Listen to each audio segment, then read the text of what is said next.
Salak, for folks on live stream, we're on mute.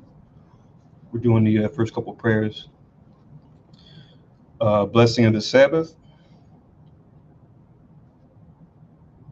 Barakatah Yahweh Bashem Yehoshai Asherai Natan Lanawa Hashabah Bashalawam Tawada Aman. Blessed are you, Yahweh. Name of Yahweh Shai that gives to us the Sabbath and peace. Thank you, so be it.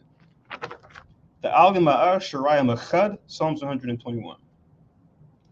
Anya Rayam Yim Oh Haryam Mayan Yabawa Zarya Yabawa Maya Hawa Shashat Shamayam Waratza La Yanathan Lamawat Ragalia Yela Yanawam Shashramarka Hane La Yanawam Wala Yashan Shashramar Yashrelib Yahweh Shamaria Yahweh Tazalia Ayu Yim Yawamam Hashamash La Hakaya Wayarak La Balayele Yahweh Yashamaria Mako Rai Yashamar Na Pasha Yahweh Yashamar Hawalakya Wabawa Aya My Fa Wa I Walam Basham Yahweh Shai the Water Aman.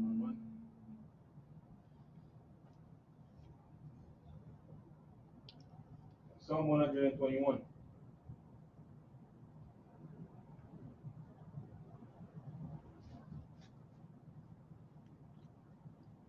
I will lift up mine eyes unto the hills, from whence cometh my help. My help cometh from the Lord, which made heaven and earth.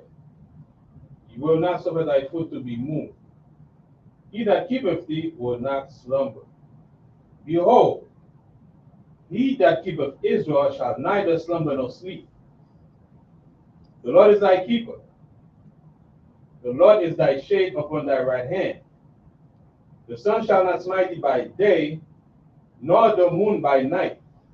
The Lord shall preserve thee from all evil. He shall preserve thy soul. The Lord shall preserve thy going out and thy coming in from this time forth, even forevermore. Amen. Aman. Shema Yasharella, Hero Israel.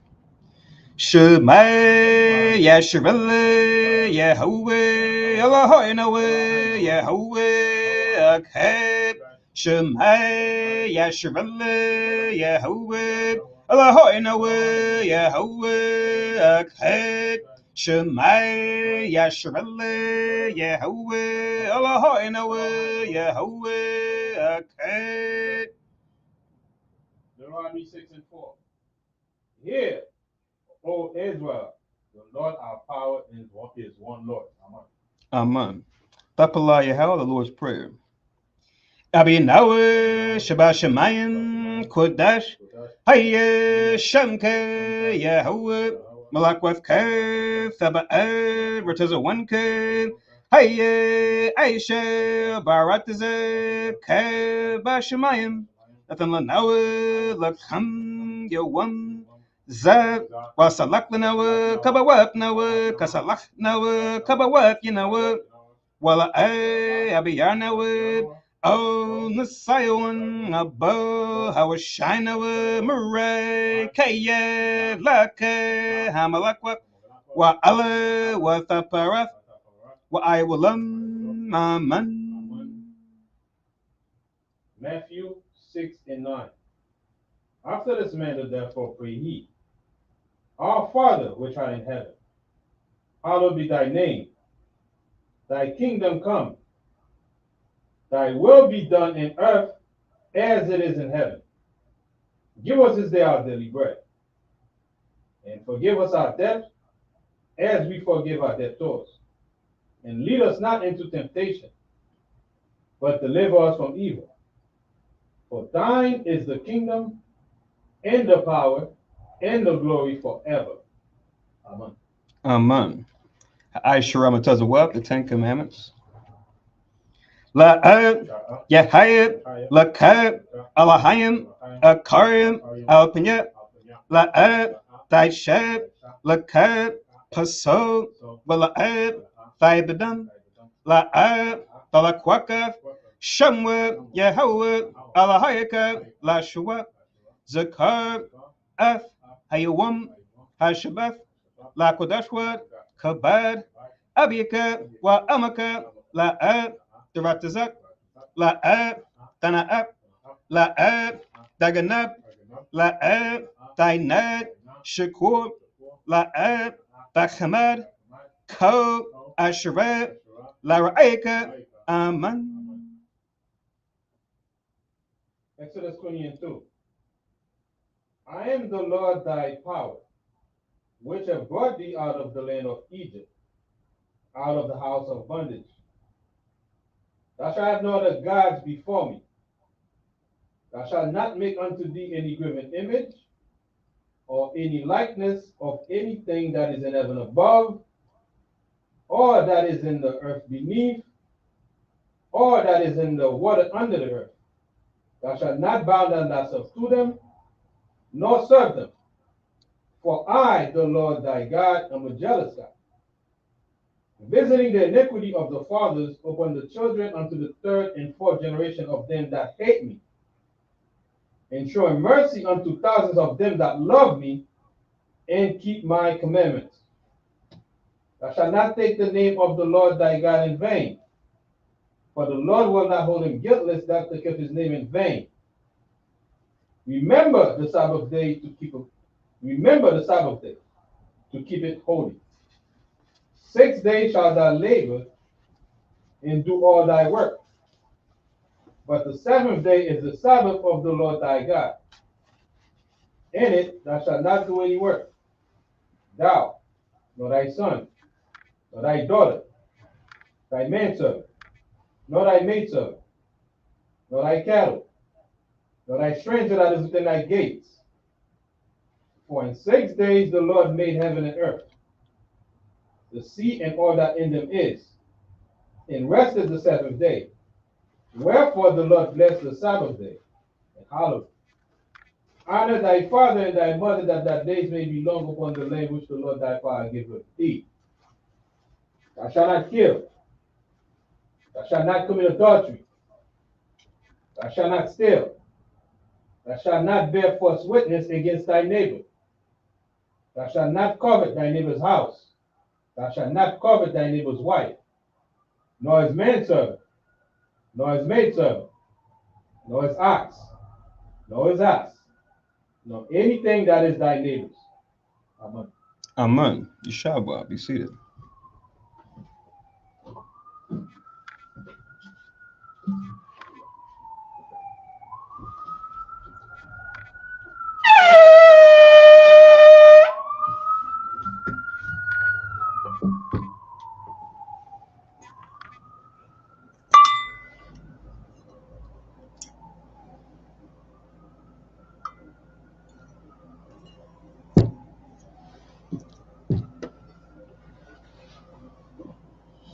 Barakatu Yahweh, Ba'ashim Yahweh Shai, Asheran, Tananawa, Parya, Gapan, Tuwada Aman. La Yahweh, Ba'ashim Yahweh Shai, Av, Yasher Allah.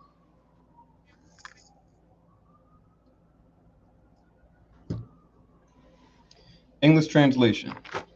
Blessed are you, Yahweh, in the name of Yahweh Shai, that gives to us the fruit of the vine, thank you, so be it. To Yahweh, in the name of Yahweh Shai, with Israel.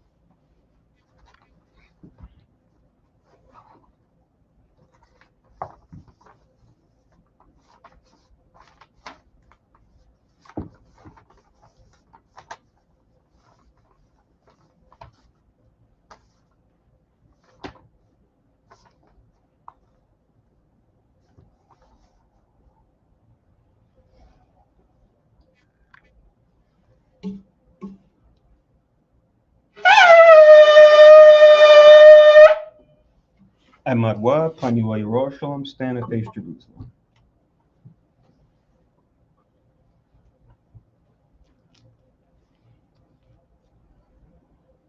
Barakata Yahweh, Hagado, Rakawam, Nabiyah, Wanawa'ah, Eliyawan, Malak, Shamayim, Waratiza, Wakadabarim, Kayayim, Wagam, Hamashiach, Mayahawa, Arawanawa, Ahabnawa, Hapalat, Yawaitiza, Yahawasha, Zakarnawa, Yahawa, Bartazawan, Ainka, Yasha'ala, Izarnawa, Bana, what's up? Yasha'ala, oh, Nanawa, Yum Yum, Aita, Kayawumyum, Makodam, Babakusha, Shalak, Mike Allah, Watazwadak, Alahayim, La, Maganawa, Rapharnawa, Washamar, Alnawa, Bakwu, Shalak, Haruka, Shau, Yahweh, Lanawa, Lalamanawa, Rabiam, Kakama, Thabawana, Wada I, Shau, the Barka, Basham, Yahweh, the Wada, Thum Yad, Wywalam, Aman. English translation. Blessed are you, Yahweh, the great, merciful, mighty, terrible, most high power, King of heaven and earth and all things living. And also the anointed from Yahweh, our Lord, our friend, and wonderful counselor, Yahweh Shai. Remember us, Yahweh, favorably your people Israel. Help us build and gather Israel, most high, we beg you right now, like the days of old. Please send Michael and the righteous powers to protect us, heal us, and watch over us. May this send the spirit of Yahweh Shai to us to teach us much wisdom, knowledge, and understanding of thy word. In the name of Yahweh Shai, thank you, always and forever, so be it. Repeat the Hebrew only. Blessed are you, Yahweh, in the name of Yahweh Shai that gives to us the law. Barakatah Yahweh, Ba'ashem Yahweh Shai, Asherat, Nathan Lanawa, Ha-Tawarat. Blessed are you, Yahweh, in the name of Yahweh Shai that gives to us light to see. Barakatah Yahweh, Ba'ashem Yahweh Shai, Asherat, Nathan Lanawa, Awar, Lara Awa. Blessed are you, Yahweh, in the name of Yahweh Shai that gives to us the ram's horn to call the people. Barakatah Yahweh, Ba'ashem Yahweh Shai, Asherat, Nathan Lanawa, Karan, Hayo, La Korab, Ha'aim. Blessed are you, Yahweh, in the name of Yahweh Shai that gives to us the olive oil to anoint Israel. Barakatah Yahweh, Ba'ashem Yahweh Shai, Asherat, Nathan Lanawa, Hasheman, Zayef, Lamashak, Yasha'ala, Yeshabwa. Be seated.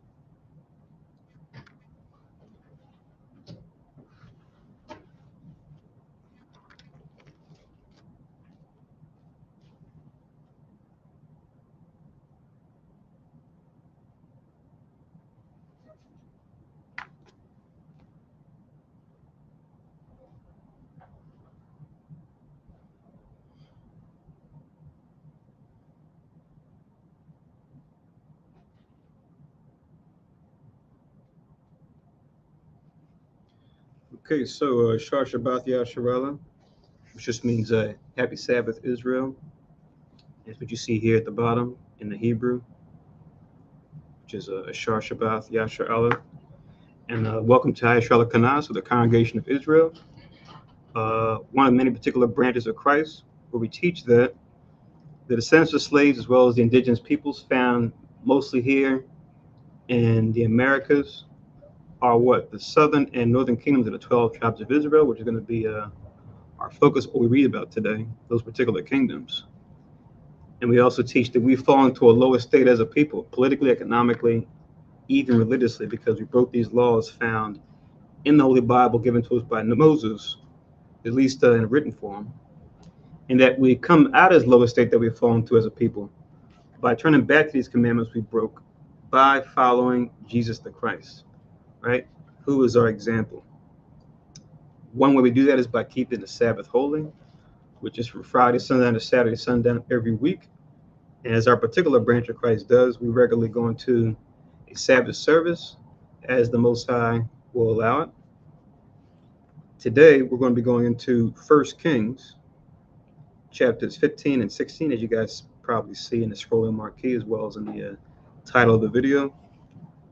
1 Kings, chapters 15 and 16 will be our reading for today. And my name is Nabia Zerubbabel. I have the the privilege of going through the Sabbath service with you guys today.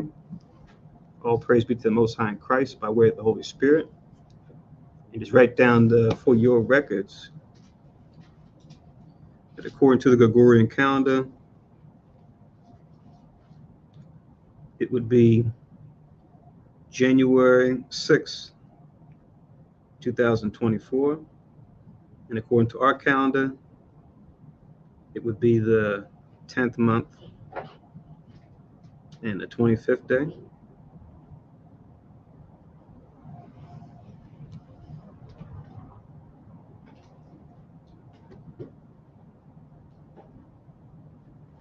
So, Shar Shabbat once again. Let's get into 1 Kings chapter 15.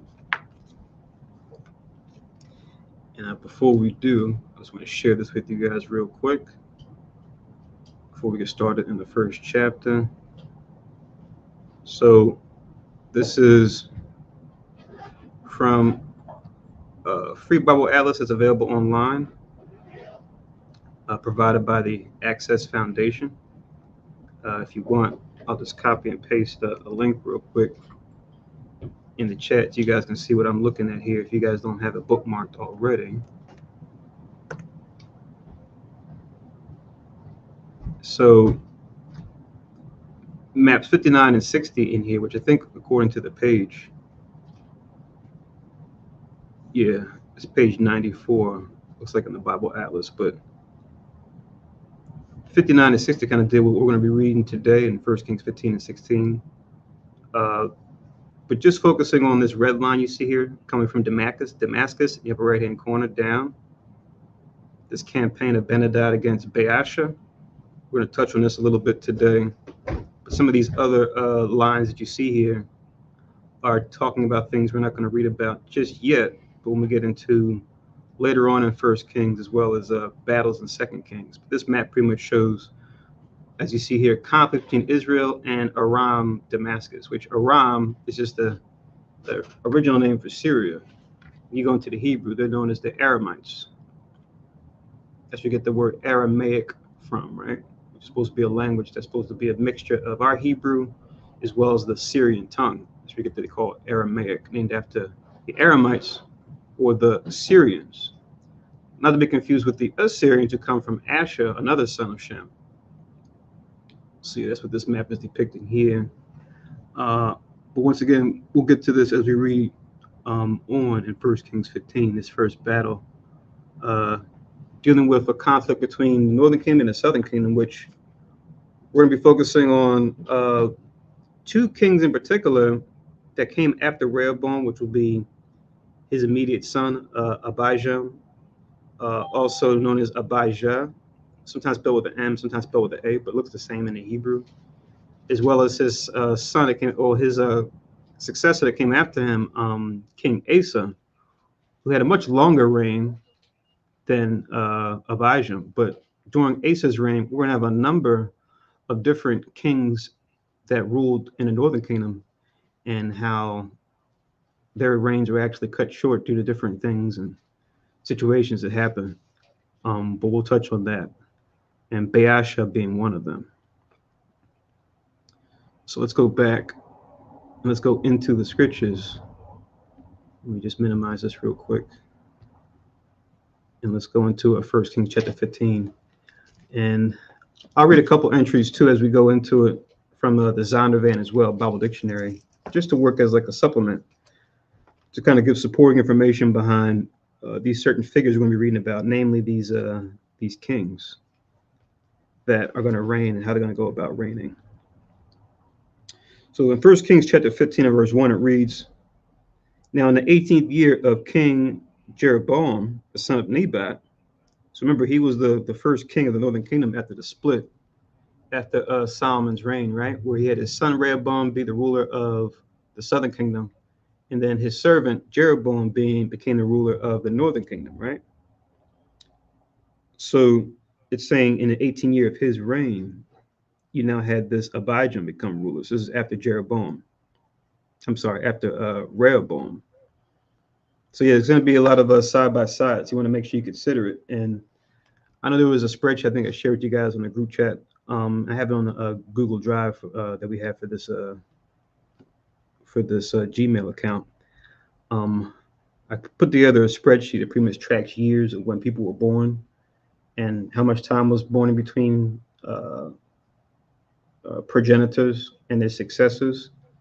And I'm going to continue that spreadsheet going into the kings as we go through them, putting the northern Southern Kingdom tribes and then putting pretty much the years that they live, and pretty much tying it all back to the years we have in scriptures. That actually, when you actually chart them out, we can figure out how much time pretty much took place between Adam up to the events that we're reading about right here in First Kings.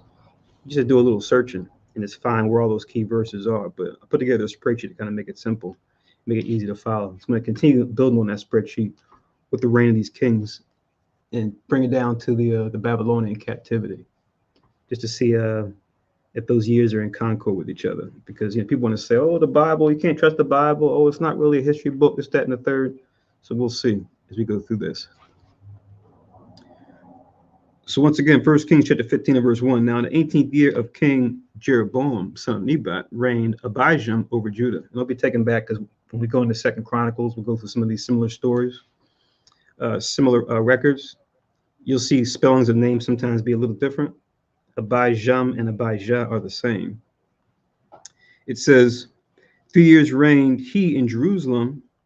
It says, and his mother's name was Maacah, daughter of Abishalom, which in some of your Bibles you'll see in the side caption, it'll say Abishalom is also Absalom. So in the Hebrew would be the same name, Abishalom. And you'll see, I think Maacah might be spelled a little different too. And also what you'll see too when you read this, say like in Second Chronicles, it'll say the daughter of Uriel. So don't be taken back sometimes when we see certain figures that'll have say that they come from a different person, because what you have is just like we had today. You might have a name and you might have a surname as well, another name that you went by. But it's talking about the same figures. So 3 years reigned he in Jerusalem. So a short reign for this Abijam. It says in verse 3, and he walked in all the sins of his father, which he had done before him, and his heart was not perfect with the Lord his God, as the heart of David his father.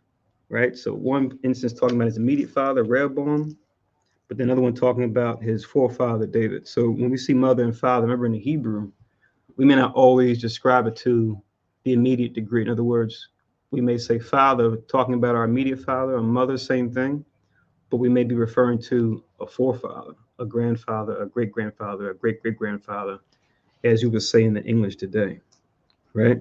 And we'll get an example of that too as you go down a little bit when we get into the king that comes after Abijam.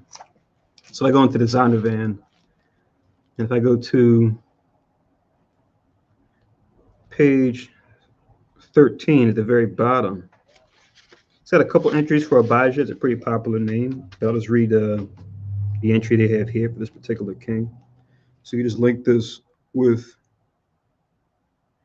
15 and 1.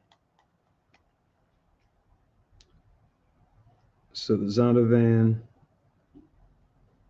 page 13, and it's Abijah, Abijah.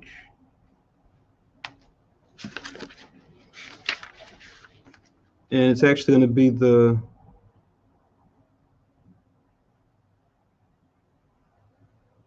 verse 6. I mean, the sixth definition, because there's a couple different Abijahs. It's going to be the sixth one.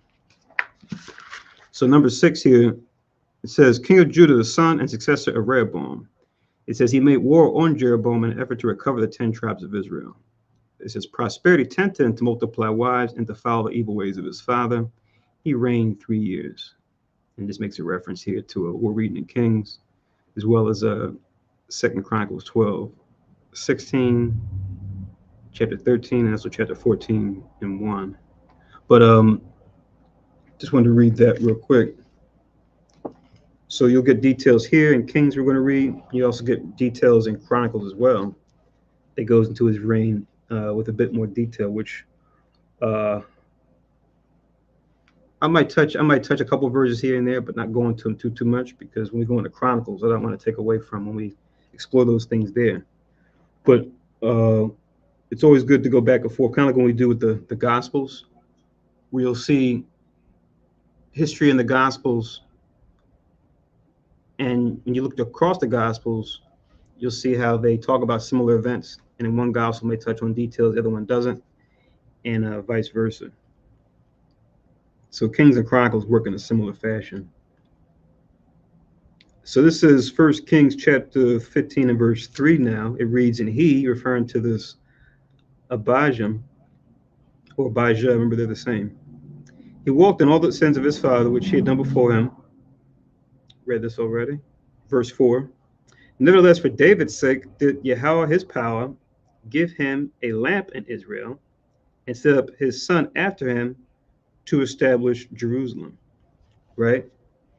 So it says for David's sake, and for David's righteousness' sake, right? It says that he gave him a lamp in Jerusalem, or a light, right? It's just, metaphoric to saying that he allowed him to prosper to a certain extent.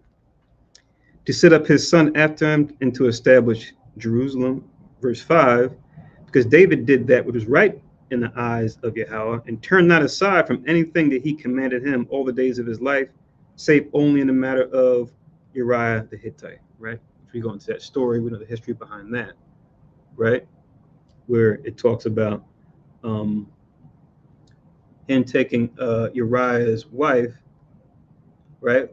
And then him putting him in the front line of battle.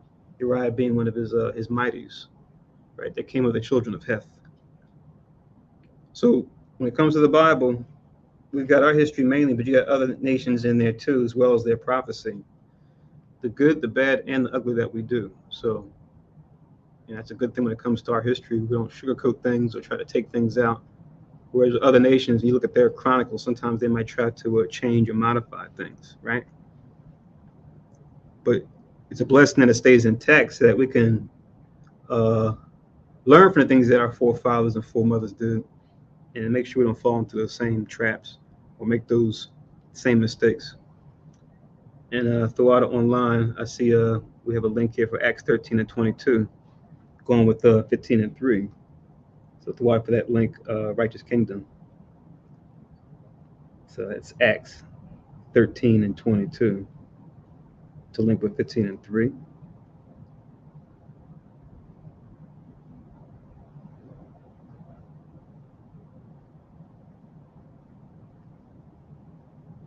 All right. So now in verse 6, it reads, and there was war between Rehoboam and Jeroboam all the days of his life, right? So we read about that already in the previous chapters, just making sure that we realize the times that we're in, right? Now it says in verse 7, now the rest of the acts of Abijam and all that he did, are they not written in the book of the Chronicles of the Kings of Judah? It says, and there was war between Abijam and Jeroboam, right? Because like we read above, he started to reign during the 18th year of King Jeroboam's reign. So now with the 15 and 7,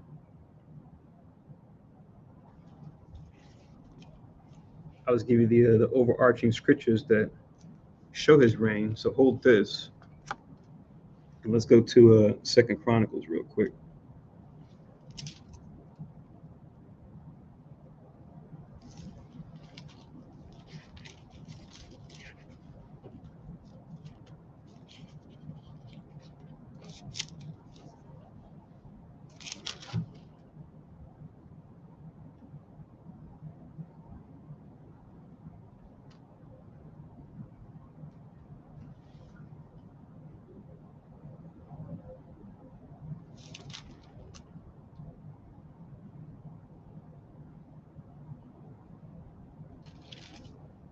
And you read 2 Chronicles chapter 13, it goes into the records pertaining to Abijah and his reign, and goes into it a little bit more detail. And once again, this Abijah is the same as Abijam.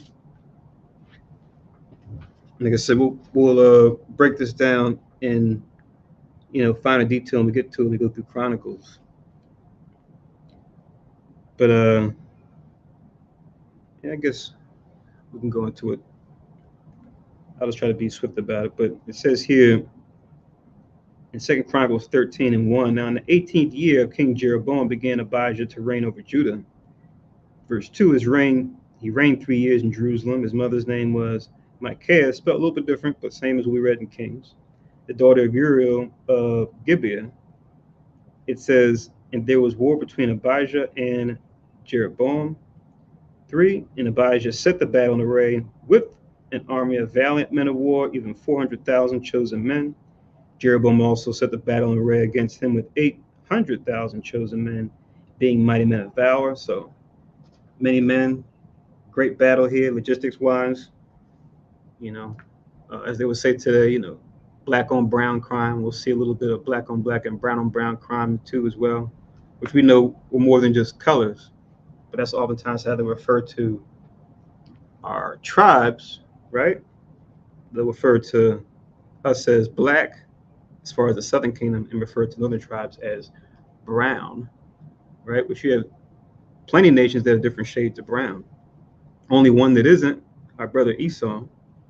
But anyway, it says in verse 4, and Abijah stood up upon Mount Zemaraim, which is in Mount Ephraim, right, which goes into the plot of Ephraim's land when you look on the map, and said, hear me, O thou Jeroboam, and all Israel. 5, ought you not to know that the Lord, or Yahweh power of Israel, gave the kingdom over Israel to David forever, even to him and to his sons by a covenant of salt? It says in verse 6, yet Jeroboam, the son of Nebat, the servant of Solomon, the son of David, is risen up and rebelled against his Lord. 7, and there are gathered unto him vain men, the children of Belial, and have strengthened themselves against Rehoboam, the son of Solomon, when Rehoboam was young and tenderhearted, and could not withstand them.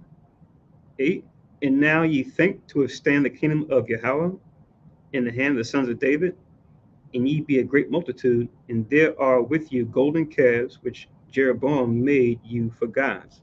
Right? So he's making his case as far as why we need to be united again, which we know ultimately this would have to happen, going back to that prophecy of not this king, but remember the prophet who had a similar name, right? You go back a couple chapters in Kings from what we're reading today, where he grabbed Jeroboam's skirt and it tore. And that was supposed to be symbolic of the tribes being split. It says in verse 9, have you not cast out the priest of Yahweh, the sons of Aaron, and the Levites, and have made you priests after the manner of the nations of other lands, so that whosoever cometh to consecrate himself with a young bullock and 7 rams, the same may be a priest of them that are no gods? Or the same may be a priest of them that are no gods. So Abijah is not wrong. He's definitely not wrong as far as what the northern tribes have been up to. And we'll see a little bit more of that when we get back to Kings. And as for us, Yahweh is our power, and we have not forsaken him. And the priests which minister unto Yahweh are the sons of Aaron, and the Levites wait upon their business. Right? So remember, regardless of what tribe you're in, the sons of Aaron are always supposed to be doing the priestly work. And the Levites, their holy service unto the Lord. And we're going back to 1 Kings 12. We saw where that divide happened and how Jeroboam instituted his own version of priesthood, celebrating or serving golden calves, which clearly was wrong. Verse 11, and they burnt unto the Lord, or Yahweh, every morning and every evening burnt sacrifice and sweet incense. The showbread also they set in order upon a pure table, and the candlestick of gold with the lamps thereof to burn every evening. We keep the charge of Yahweh our power, but ye have forsaken him. 12, and behold, power himself is with us for our captain, and his priests with sounding trumpets to cry alarm against you, O children of Israel. Fight ye not against the Lord God of your fathers, but ye shall not prosper. Right, so that was his speech unto them. But when you read on, it goes into more of those details behind Abijah and what he did, and the battle that would ensue between them. So definitely check that out to get more of those finer details. But let's go back to First Kings. First Kings chapter 15.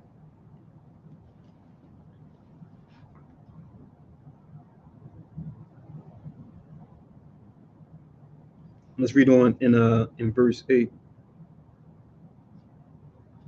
So First Kings chapter 15 and verse 8, and it reads, "And Abijah slept with his fathers, and they buried him in the city of David, and Asa, his son, reigned in his stead." So this Asa is going to have a much longer reign than Abijam or Abijah, even in those 3 years, he got pretty busy. Like I said, you read First Chronicles 13 in its entirety. You see all the details behind that battle and what ensued after that, and even the wives that he took. So he was doing a whole lot in those 3 years. And now Asa is going to have a much longer reign. So just keep in mind the descendancy, right? So we got David, and from David to Solomon, and then from Solomon to Rehoboam, and from Rehoboam, Abijam/Abijah, right? Same person. And then from Abijah now to Asa. That's where we're at so far in the chronology of kings, at least in the south. And we'll touch on this again too when we go into the Northern Kingdom tribe as well as you read down. It says in verse 9, "In the 20th year of Jeroboam, king of Israel, reigned Asa over Judah." In verse 10, it says, "And 41 years reigned he in Jerusalem, and his mother's name was Maacah, the daughter of Abishalom." So now don't be taken back. And we saw this earlier, where the previous king Abijam, it says his mother's name was this, but now what it's going into is talking about his grandmother. It's just mentioning them again, right? So, like I said, when we say father, we may not always be referring to our immediate fathers. In some context, might be referring to your grandfather, your great grandfather, going back even further. And we just use Christ as a key example for that, because even he's referred to as the son of David. But we know Christ wasn't immediately after David, right? When he came in the time of the New Testament. When you go back far enough, he was his father. So when you have the word Abba and Amma, like we do in the Ten Commandments, right? We say Abiyaka wa Amaka, right? Your father, your mother. So that can be father. It could also be an ancestor. Same thing with Amma. It means mother. It also means ancestor as well. So once again, Asa had a much longer reign. It says in verse 11, "And Asa did that which was right in the eyes of Yahweh, as did David his father." And when I say Yahweh, that's his original name in the Hebrew, in case folks might be joining us for the first time and aren't familiar. And then when you see God, it's not really a name, it's just a title, which denotes authority. That's why I'll substitute power instead of God, which the scriptures themselves do.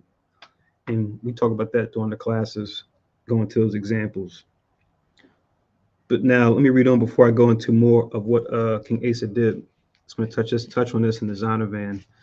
Not too far from Abijah, but a couple pages in.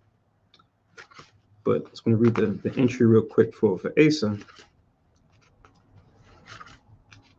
Because during Asa's reign, we're going to have a number of kings in Israel that will rise and fall for different causes. I should say probably more than likely the same cause ultimately, but how it'll manifest will be different.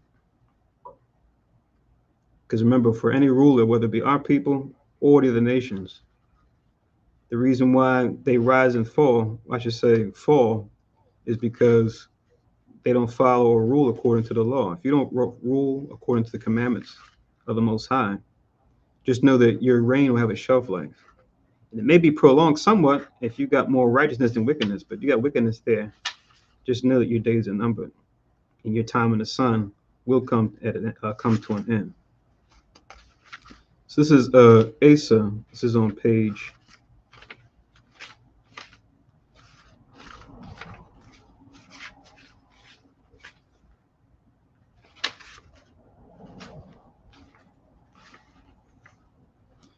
57 in the Zondervan. Link this with the First Chronicles 15, and just link it with verse 9. So that's the first mention of his name as it goes into his history. So in the Zondervan, I'm on page 57.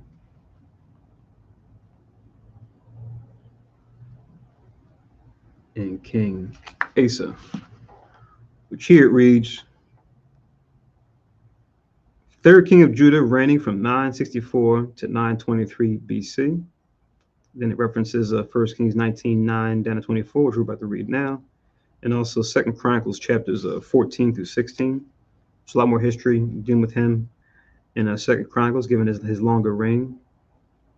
It says he was first of the 5 kings of Judah. It mentions Asa, Jehoshaphat, Joash, Hezekiah, Josiah, who were outstanding for godliness.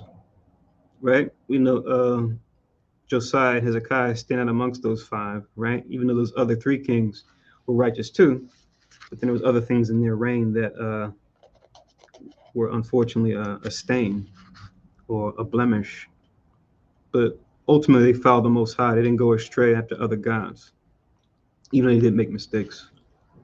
But reading on, it says, Asa began his reign by deposing his wicked and powerful grandmother, and by destroying a fearful, impure image that she had set up, which you go into Kings and Chronicles, it talks about that. This is referring to that same Maacah, right? That was Abijah, right? That was Abijah's mother, his grandmother, right?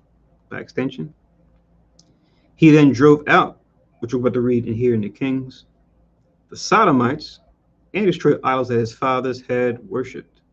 Right? Once again, we're going to read this as you go down to 1 Kings chapter 15. Commanding Judah to seek the Lord God of their fathers. Then it references 2 Chronicles 14 and 4. And then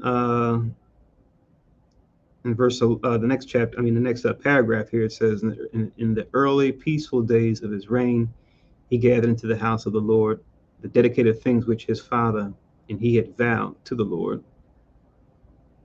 And then it references 1 Kings 15 and 15. And then finally it says, in the 39th year of his reign, he was taken with a severe disease of the feet, which we'll touch on. By this time, his faith had deteriorated, and because he trusted his physicians rather than the Lord, he died. And it makes a reference to 2 Chronicles 16, 11 through 14. So you look at those chapters 14 through 16, they touch mainly on the record pertaining to Asa, as we're going to read here in 1 Kings chapter 15, and go into the details that are here. But just some key points of his life, key things to look at when it comes to his life, his reign, and things we're going to read about and consider and reflect on for the time that we're in now. But let's go back to 1 Kings 15. Let's read on. So 1 Kings chapter 15, now I'm in verse 12. It says, and he took away the Sodomites out of the land and removed all the idols that his fathers had made. Right? So then we were talking about this, I think, a little bit in the class that we just had, right? Where there was a question about, okay, Sodomites and sodomy, and what's the connection? And, what makes you a sodomite?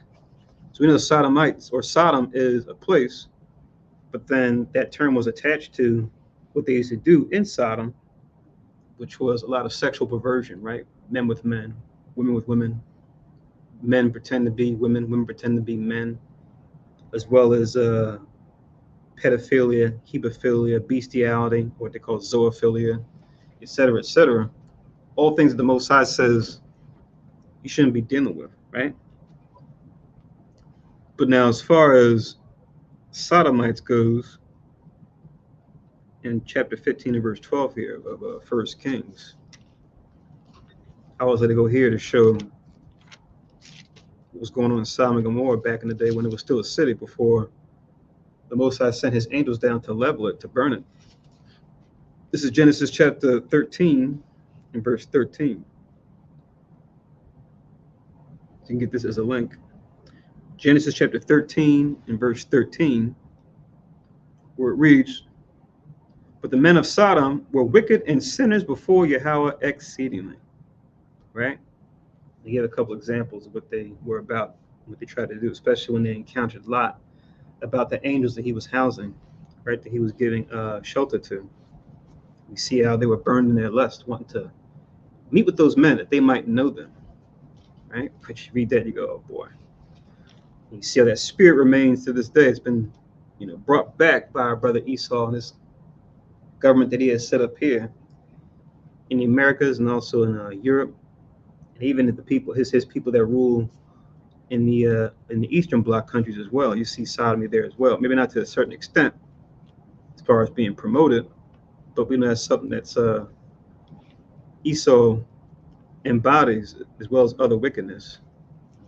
And now a law to speak specifically to sodomites or sodomite behavior. Let's get this real quick in the law. This is in Deuteronomy.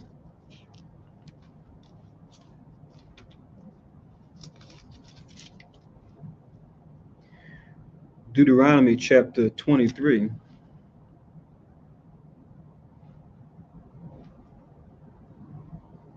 In verse 17. Just to show that King Asa is doing just what the commandments say. So Deuteronomy chapter 23, verse 17 reads, "There shall be no whore of the daughters of Israel, nor a sodomite of the sons of Israel." Right? So no prostitution when it comes to our women. And no sodomite behavior when it comes to the sons of Israel. Right? Which specifically speaks to the men with men behavior, right? As far as the context that it's used in now. We look at sodomy according to, like, say, Black's Law Dictionary or Legalese of today. It typically refers to that behavior, but we know when we go to Sodom and Gomorrah, it was more than just that, right? As far as what they had going on. And then when Esau came into power as the Greeks and Romans, we see them embody these things. And I know we touched on it last night in the class, but this kingdom that we're in right now, referred to as Babylon, it's also referred to as Sodom, spiritual Sodom, as well as spiritual Egypt. So Esau is taking quite a fancy to these Hamite empires and taking their worst aspects and then brought them into his modern day rulership.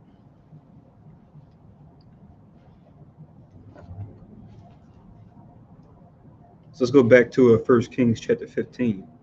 Let's read on in verse 13. So the entry in the Zondervan touched on this. It says in verse 13, "And also Maacah, his mother, even her he removed from being queen because she had made an idol in a grove," right? So once again, going into, like we saw, it said grandmother, because why? This was his father's mother, which makes that his grandma, right?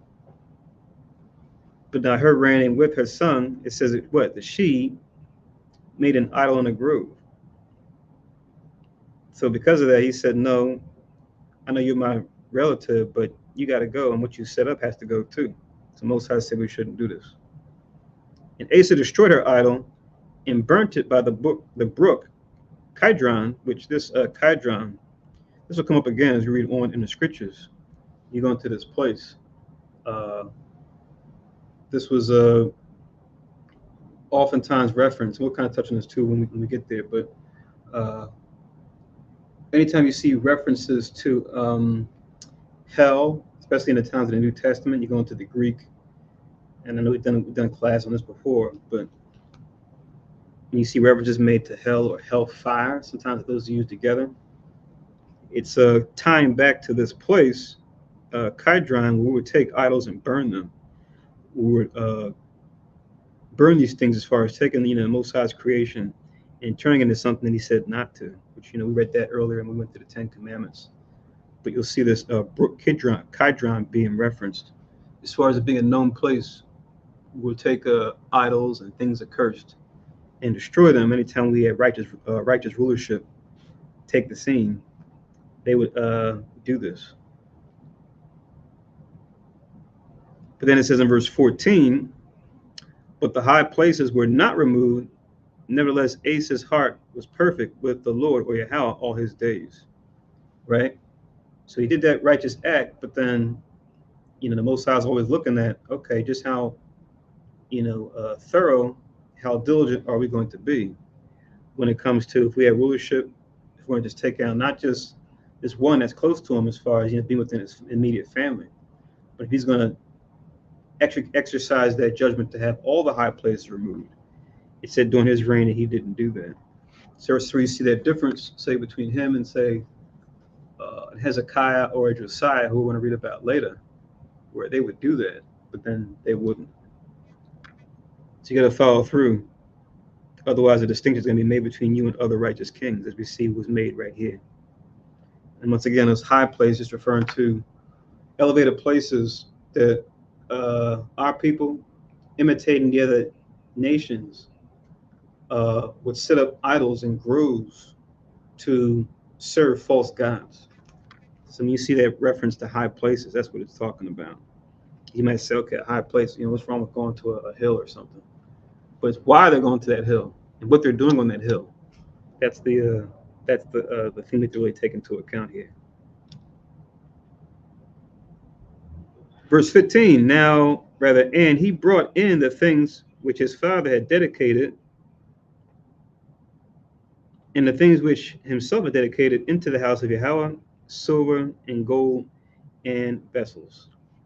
Right? So giving the Most High his just due as a king in Israel, right? Showing his appreciation. It says in verse 16 now, so now it's going to go into, we're going to go get a little bit into the conflict that we had with the northern kingdom now, right? And Thawada Aqua, I see in the chat, she makes a reference to Zondervan in page 307 concerning Kidron. So that's Zondervan.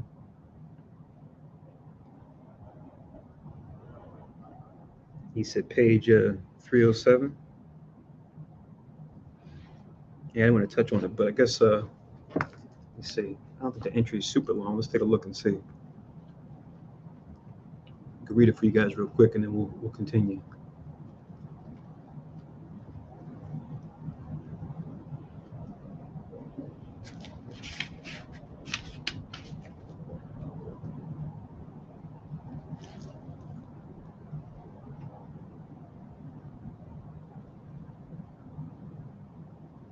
Okay, here we go. So page 307, Kidron, it says, valley along the east side of Jerusalem joins valley of Hinnom. So when you see east side Jerusalem, you look on the maps, which we'll touch on another map when we get into the next chapter.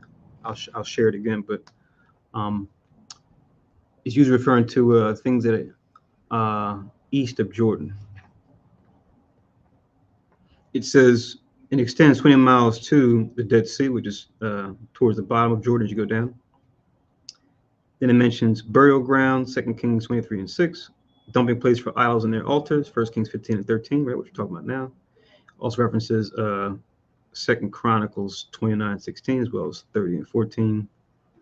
Then it mentions that David crossed it when he fled Absalom, references 2 Samuel 15, 23. Then it mentions that Jesus or Yahushua crossed it on the way to Gethsemane. And references John 18 and 1. I think there it's spelled a little different, but referring to the same place. All right, so the water sister for that reference. So yeah, like I said, persons and places, always good to kind of check out to see whether supplemental information might be out there to kind of help us in our reading, especially when we go into like Kings and Chronicles, where we have a lot more historical references, geological references, and things of the like. So you kind of picture it in your mind and see when you read about the travels that we did, you can see, okay, this is how far they would have had to have traveled, and say, okay, if they were on foot, how long it might have taken, or if they were by chariot or by horse, how long it might take etc., etc.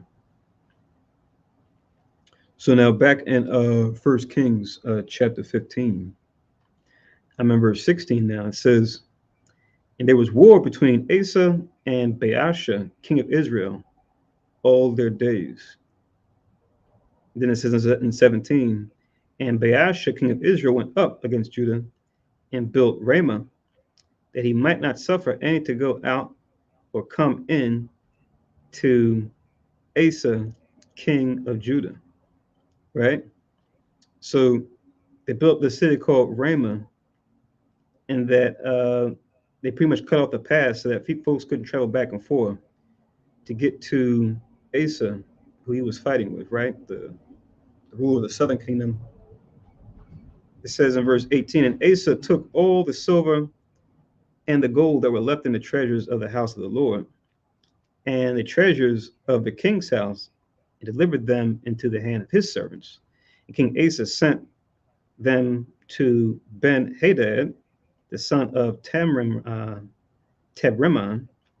the son of Hezion, king of Syria, that dwelt at Damascus, saying, There is a league between me and thee, and between my father and thy father. Behold, I have sent unto thee a present of silver and gold. Come and break thy league with Baasha, king of Israel, that he may depart from me." Right? So, as they say in the world, the enemy of my enemy. But now this is one of multiple arrangements that we will find as we go through the kings, where while you've got brother against brother, even though we're in different tribes, allying ourselves with the nations that were round about us, right? Syria being in the region, we would unite our forces with other nations, sometimes at war with each other, being fellow tribes, being fellow tribesmen, which, as fortunate as it may be, here it is, it's that history, and we'll see this won't be the only time this happens as you go through the kings. But that's definitely what we have here, where we see Asa trying to get favor back for the king of Syria or the Aramites to be in favor of him, and going back to the history that they have, going back to David, to be allied with them instead of the other tribes that are in the north. I'll read 19 again. It says, "There is a league between me and thee, and between my father and thy father. Behold, I have sent unto thee a present of silver and gold. Come and break thy league with Baasha, king of Israel, that he may depart from me." So then it says, "So Ben-Hadad hearkened unto King Asa, and sent the captains of the host, which he had against the cities of Israel, and smote Ijon, and Dan, and Abel Beth Maacah, and all Cinneroth, with all the land of Naphtali." So if you go into the map, I think I had this display already, but you look at the map, you'll see these are pretty much the regions that are in the top part of Israel. So like the section we're reading right now is what you see with this red line. Coming from Damascus, which is in the upper right-hand corner, going down, and we see the cities that they traveled through, referring to those same places we just read in the scriptures. So there's number one. Let me see if I can zoom in a little bit more. It might get a little grainy, but let me go in a little bit more. So if you look here, you look for number one. This when it says the red line coming from Damascus in the upper right-hand corner, at number one it says, "At the request of Judah's king Asa, Ben-Hadad the first attacks Israel." So just this first line just showing that battle and how the Syrians traveled pretty much from up here and came down. You can see where some of these where these cities are in the northern kingdom. But as you go a little further down, these other arrows are talking about events that haven't happened just yet. But we'll come back to this map when we get there. But just wanted to show this battle here being depicted, name of this red line, in the places where they're being, the place where they're starting, the places where they're ending. So let me go back to what we're reading here in 1 Kings. I'll share that real quick. Okay, so this is 1 Kings chapter 15. I'm going to read on in verse 21. It says, "And it came to pass, when Baasha heard thereof, that he left off building of Ramah and dwelt at Tirzah, right? So he made adjustments so that he can make sure that he was protected, as he sees now that the Aramites or the Syrians are allied with Asa and they're making certain attacks. He's adjusting his formation. It says in 22, then King Asa made a proclamation throughout all Judah, none was exempt or free, and they took away the stones of Ramah and the timber thereof, where Baasha had built it, and King Asa built with them Geba of Benjamin and Mizpah, right? So the lines are a little bit moving, right? The lines are somewhat scattering, right? As far as who has control or dominion over what, right? So Baasha taking that loss so he can regroup later, right? It says in verse 23, and the rest of all the acts of Asa and all his might and all that he built, or rather that he did, in the cities which he built, are they not written in the book of the Chronicles of the kings of Judah? Nevertheless, in the time of his old age, he was diseased in his feet, like we touched on before. Like I said, when you go into Second Chronicles, chapters 14 through 16, it goes into that in a lot more detail, which we won't touch on now. But when we get there in Chronicles, we'll go into that in finer detail. But just know that those are chapters you can look at as a reference. Just like for Abijam, I read a good portion of chapter 13, just so you guys can see how I'll touch on similar history, but then just go into details you might not see in Kings. But it says, nevertheless, in the time of his old age, he was diseased in his feet. You go into that story. I guess we could touch on that story and then kind of go into it more when we get there in Chronicles. But there's an important lesson there to learn, which is, while physicians are good and the Most High blesses with the physician, ultimately it's the Most High that allows the healing, right? The Most High is the one that built us up to be a medicine man, a medicine woman, a doctor, to have the ability to heal. He might use us as a vessel to heal one another, to repair one another, right?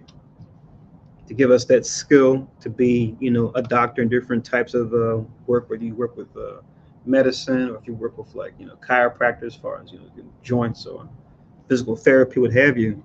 Ultimately, it's going to be the Most High that's going to provide that help, even though He may use us that are blessed with certain skills and talents to do so.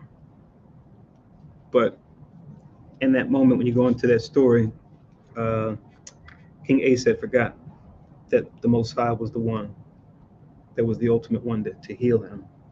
But to link with 15 and 24, I'll just read the section briefly. Let's go to 2 Chronicles. 2 Chronicles,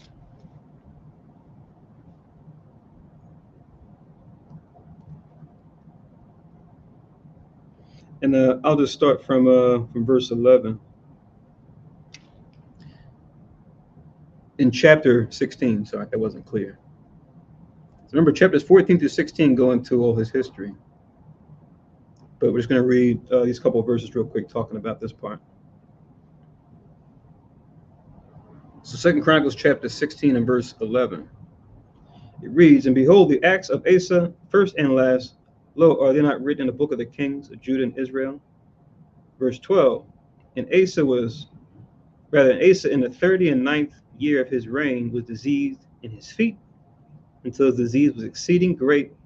Yet in his disease he sought not to Yahweh, but to the physicians. Right? So instead of going to the Most High, first, to have him be in the hand of to have him bless the hand of the physicians, he went to them first and foremost. So even though overall he was a righteous ruler, we had these blemishes, right? Like we saw about him leaving the high places behind, as well as in his latter years, forgetting the Lord and trusting in the physicians over the Most High. But yeah, just read those two verses just to kind of give that mention there as well. To we're reading in 1 Kings 15:24.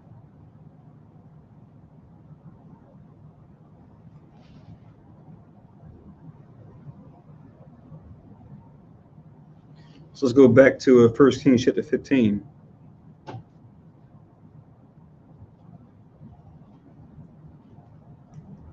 I'll read 24 again. It reads,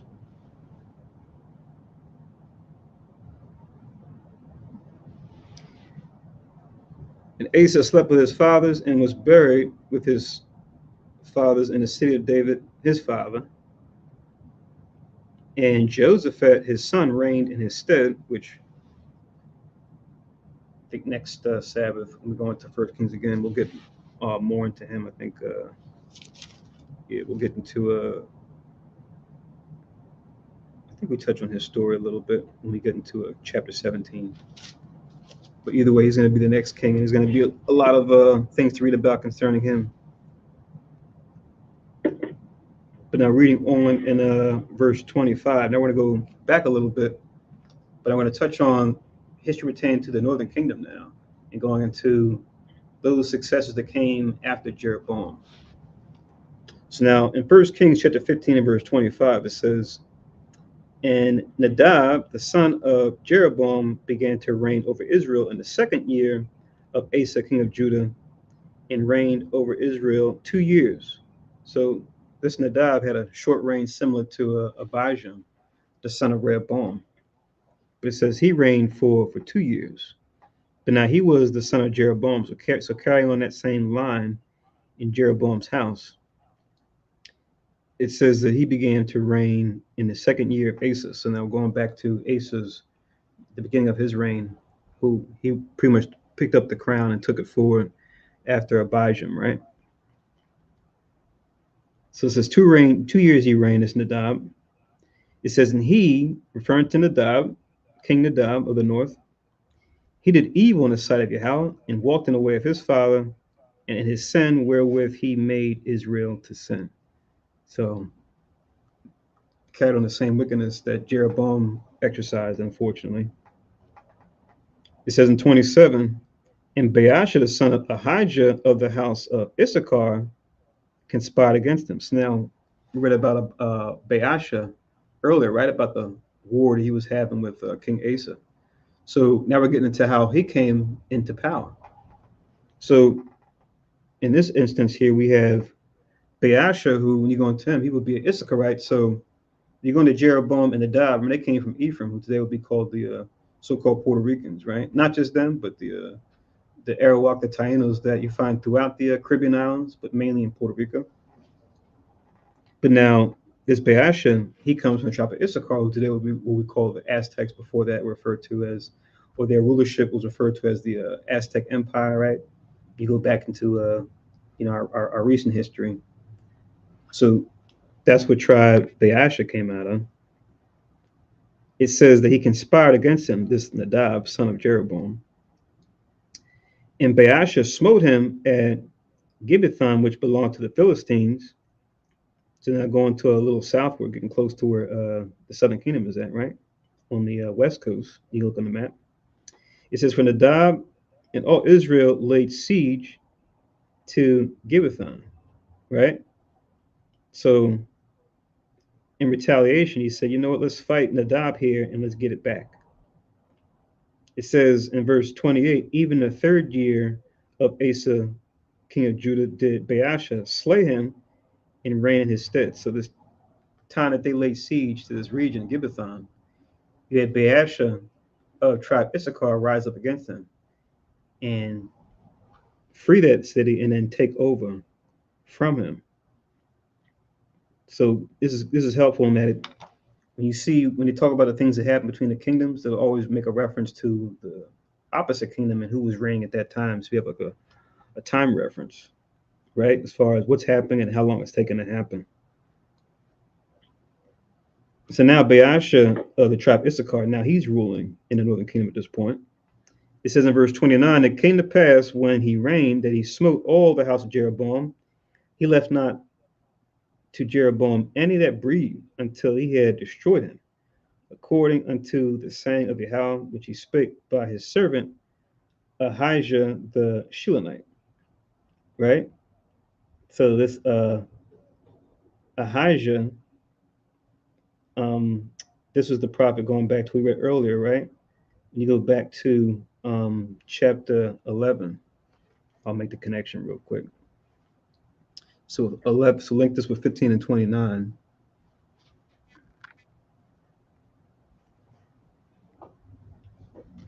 So this is 1 Kings chapter 11.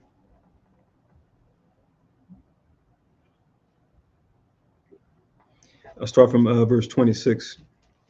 I think I said Abijah. This he had the same name as the prophet that talked about his the kingdom being split. So that's my mistake. It wasn't Abijah, it was Ahijah. So this is 1 Kings chapter 11 and 26. It reads, and Jeroboam the son of Nebat, an Ephrathite, Zerada, Solomon's servant, whose mother's name was Zeruiah, a widow woman, even he lifted up his hand against the king. So remember, this back in chapter 11, it's talking about after Solomon transgressing by building high places for his heathen wives.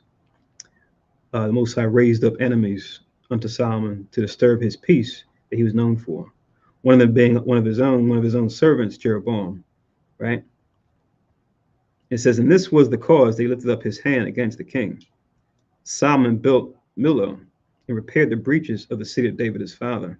And the man Jeroboam was a mighty man of valor. And Solomon, seeing a young man that he was industrious, he made him ruler over all the charge of the house of Joseph. So showing the tribe he represented, right? 29, and it came to pass at that time when Jeroboam went out of Jerusalem, that a prophet Ahijah, the Shilonite, same one we're reading about in right here in Kings, 1 Kings 15:29, found him in the way, and he had clad himself with a new garment, and they two were alone in the field, and Ahijah caught the new garment that was on him, and rent it in 12 pieces. And he said to Jeroboam, take thee 10 pieces, for thus saith Yahweh, the power of Israel. Behold, I'll rend the kingdom out of the hand of Solomon, and will give 10 tribes to thee, referring to the tribes that are in the northern kingdom, as they're commonly known as the 10 tribes, right? But he shall have one tribe for my servant David's sake, and for Jerusalem's sake, the city which I have chosen out of the tribes of Israel. So talking about him having Benjamin, right? Judah and Benjamin will be together. And then we add on Levi because we still had them, we still were dealing with the righteous priesthood, just as we read earlier that King Abijah was correcting Jeroboam about before they went to battle with each other. It says, because that they have forsaken me and have worshipped Ashtoreth, the goddess of the Zidonians, Chemosh, the god of the Moabites, and Milcom, the god of the children of Ammon, and have not walked in my ways, and do that which is right in mine eyes, to keep my statutes and my judgments, as did David his father. Howbeit, I will not take the whole kingdom out of his hand, but I will make him a prince all the days of his life for David my servant's sake, which I chose, because he kept my commandments and my statutes.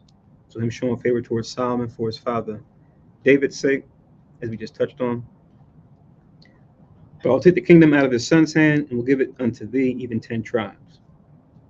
And unto his son will I give one tribe, that David my servant may have a light always before me in Jerusalem. We read earlier, you see that reference being made a lot, having a lamp or a candle. Same idea. The city which I have chosen me to put my name there. And I will take thee, and thou shalt reign according to all that thy soul desireth, and shall be king over Israel. And it shall be, if thou wilt hearken unto all that I command thee, and will walk in my ways, and do that which is right in my sight, to keep my statutes and my commandments, as David my servant did, that I will be with thee, and build thee a sure house, as I built for David, and will give Israel to thee. And I will for this afflict the seed of David, but not forever. Solomon sought therefore to kill Jeroboam, and Jeroboam arose and fled into Egypt, unto Shishak, king of Egypt, and was in Egypt until the death of Solomon. So this goes into that in that prophecy. But yeah, just that section there pertaining to Jeroboam's rise and how it was prophesied to happen and the reason for it. 1 Kings 11:26-40. But back in 1 Kings.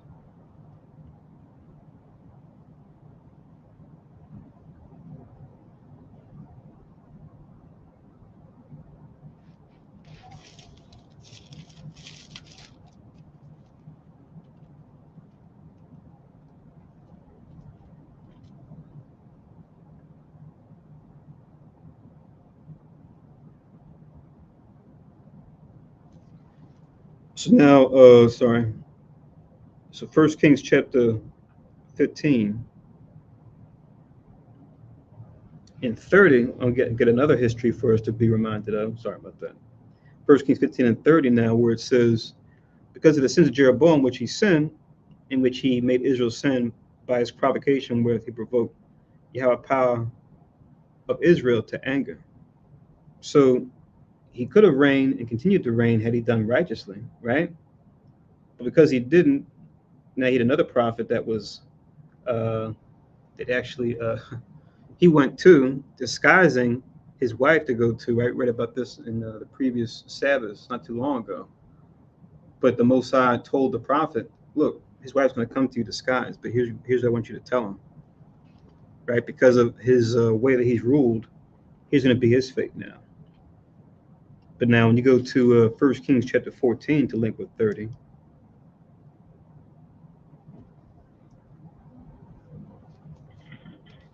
First Kings chapter 14,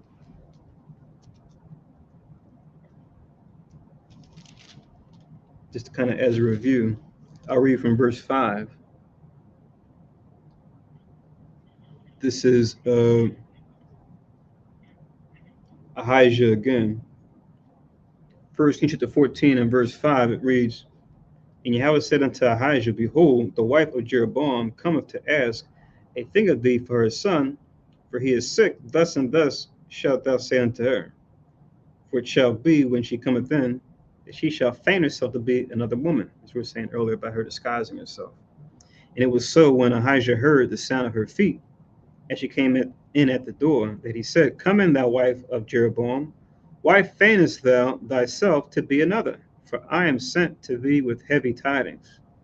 7. Go tell Jeroboam, thus saith Yahweh power of Israel, for as much as I exalted thee from among the people, and made thee prince over my people Israel, and rent the kingdom away from the house of David, and gave it thee, and yet thou hast not been as my servant David, who kept my commandments, and who followed me with all his heart, to do that only which was right in mine eyes.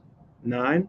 But hast done evil above all that were before thee, for thou hast gone and made thee other gods and molten images, and provoked me to anger, and hast cast me behind thy back. 10. Therefore, behold, I will bring evil upon the house of Jeroboam, and will cut off from Jeroboam him that pisseth against the wall, and him that is shut up and left in Israel. Will take away the remnant of the house of Jeroboam, as a man taketh away dung, till it be all gone. So this message from Ahijah, from the Lord to Jeroboam, has been fulfilled through King Baasha, who we're reading about, of the tribe of Issachar, him taking the reins now and then taking out Jeroboam. So the Most High doesn't miss. When he says something, he means it. Reading on, it says, verse 11, 1 Kings 14:11, him that died of Jeroboam, in the city shall the dogs eat, and him that dieth in the field shall the fowls of the air eat, for Yahweh have spoken it. It says in verse 12, remember that too as you read on in 1 Kings. Arise thou therefore, get thee to thine own house. When thy feet enter into the city, the child shall die, and all Israel shall mourn for him and bury him, for he only of Jeroboam shall come to the grave, because in him there is found some good thing toward Yahweh power of Israel in the house of Jeroboam. So even looking at his spirit being still just being a small child, he said only he's going to get the proper burial, but the rest of you aren't. That's pretty wild. Pretty wild judgment. But just shows when the Most High gives responsibility to any of our kings in times past, he expects them to uphold that. And if you go against the Most High's commandment, you're going to be judged for it. The Most High is merciful, but at the same time, he has to judge righteously. Where it was King Saul, King David, King Solomon, King Rehoboam, King Jeroboam, King Nadab, as it goes on, as the list goes on. Like the scriptures say, be not deceived, God is not mocked. Whatever a man soweth, he shall reap.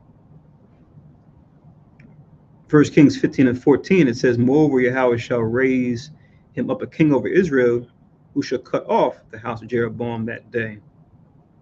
But what? Even now.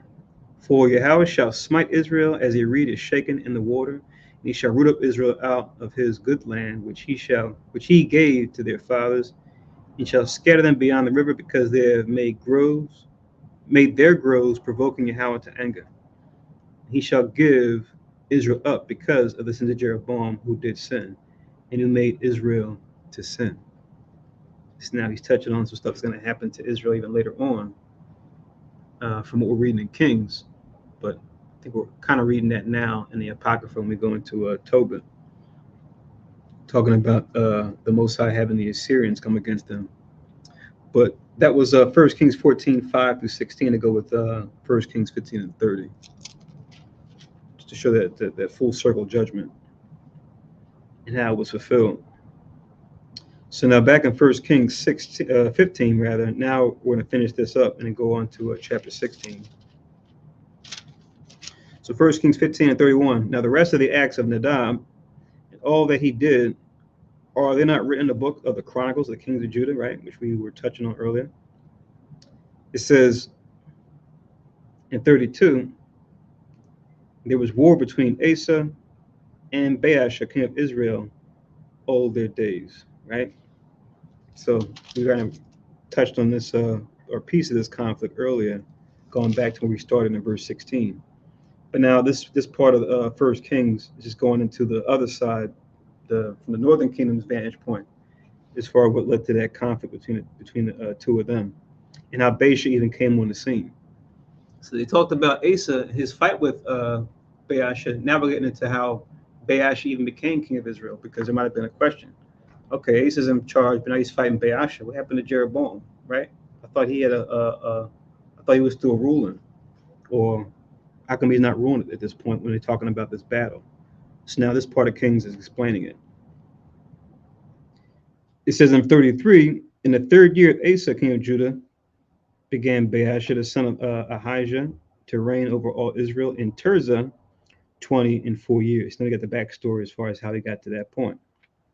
It says, and he did evil in the sight of Yahweh, and walked in the way of Jeroboam, and in his sin wherewith he made Israel to sin. So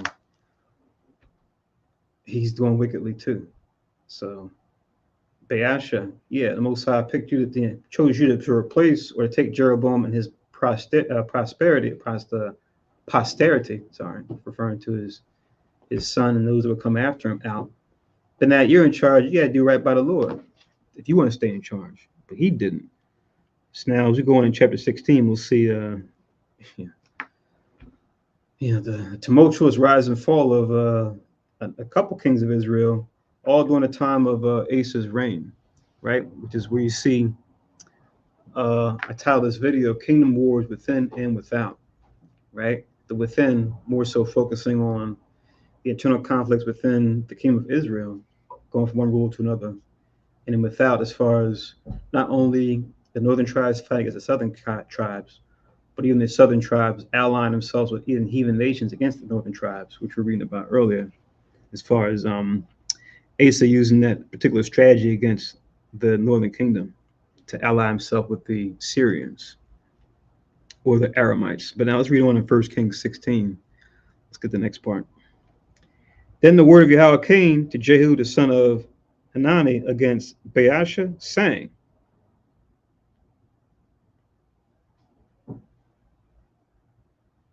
for as much as I exalted thee, I'm in verse 2 now. For as much as I exalted thee out of the dust, and made thee prince over my people Israel, and thou hast walked in the way of Jeroboam, and hast made my people Israel to sin, and provoked me to anger with their sins, behold, I will take away the posterity of Baasha, and the posterity of his house. Will make thy house like the house of Jeroboam, the son of Nebat. So we got a third family now that the Most High is given the chance. So from Jeroboam and his son Nadab, now out the picture. Now we got Baasha taking the authority, but now he's doing wickedly. Now he's dealing with this Jehu, son of Hanani. Let's see how this one fares. So it says in verse 4, him that dieth of Baasha in the city shall the dogs eat, and him that dieth of his in the field shall the fowls of the air eat. Right? So we saw that judgment going against Jeroboam. Now we see this judgment now being put on Baasha as well. Because once again, when you have authority, you got to make sure you're doing it according. You got to be running things according to the Most High's law. If not, you got to go too.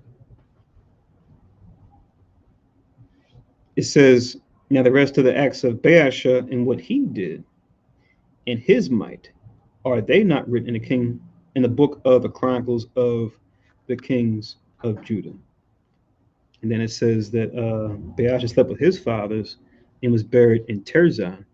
Then it says, and Elah, his son, reigned in his stead. So as far as Baasha goes, right, before I even get into before I go into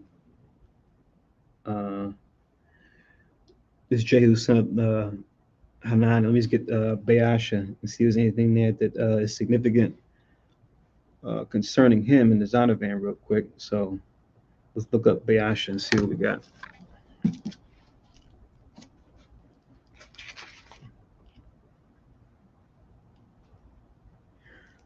So B starts in page 66. So page 67 for Baasha.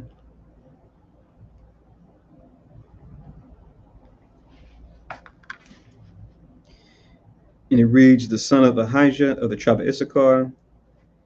He became the third king of Israel by assassinating Nadab, who was Jeroboam's son, the son of Jeroboam. He ascended to the throne in the third year of Asa, king of Judah, in reference to 1 Kings 15 and 16, which we're reading today, and carried on a long war with him. Baasha continued the calf worship begun by Jeroboam, and the prophet Jehu threatened him and his house with a worse fate than Jeroboam's, which we're actually reading about here. After a reign of 24 years, he died natural death and was succeeded by his son Elah, who was killed along with every member of the house of Baasha by Zimri, who's we're going to read about as we go here in chapter 16 as well. So, yeah, it's like musical chairs right now for the northern tribe rulers. Let's see if we can just give an overall caption for Chronicles as far as if you guys want to read more supplemental information concerning Baasha. So let's go back to 2 Chronicles. I know 14 through 16 had a lot in there. Let's see if they have a section here going into Baasha. It's never good to go back and forth to see.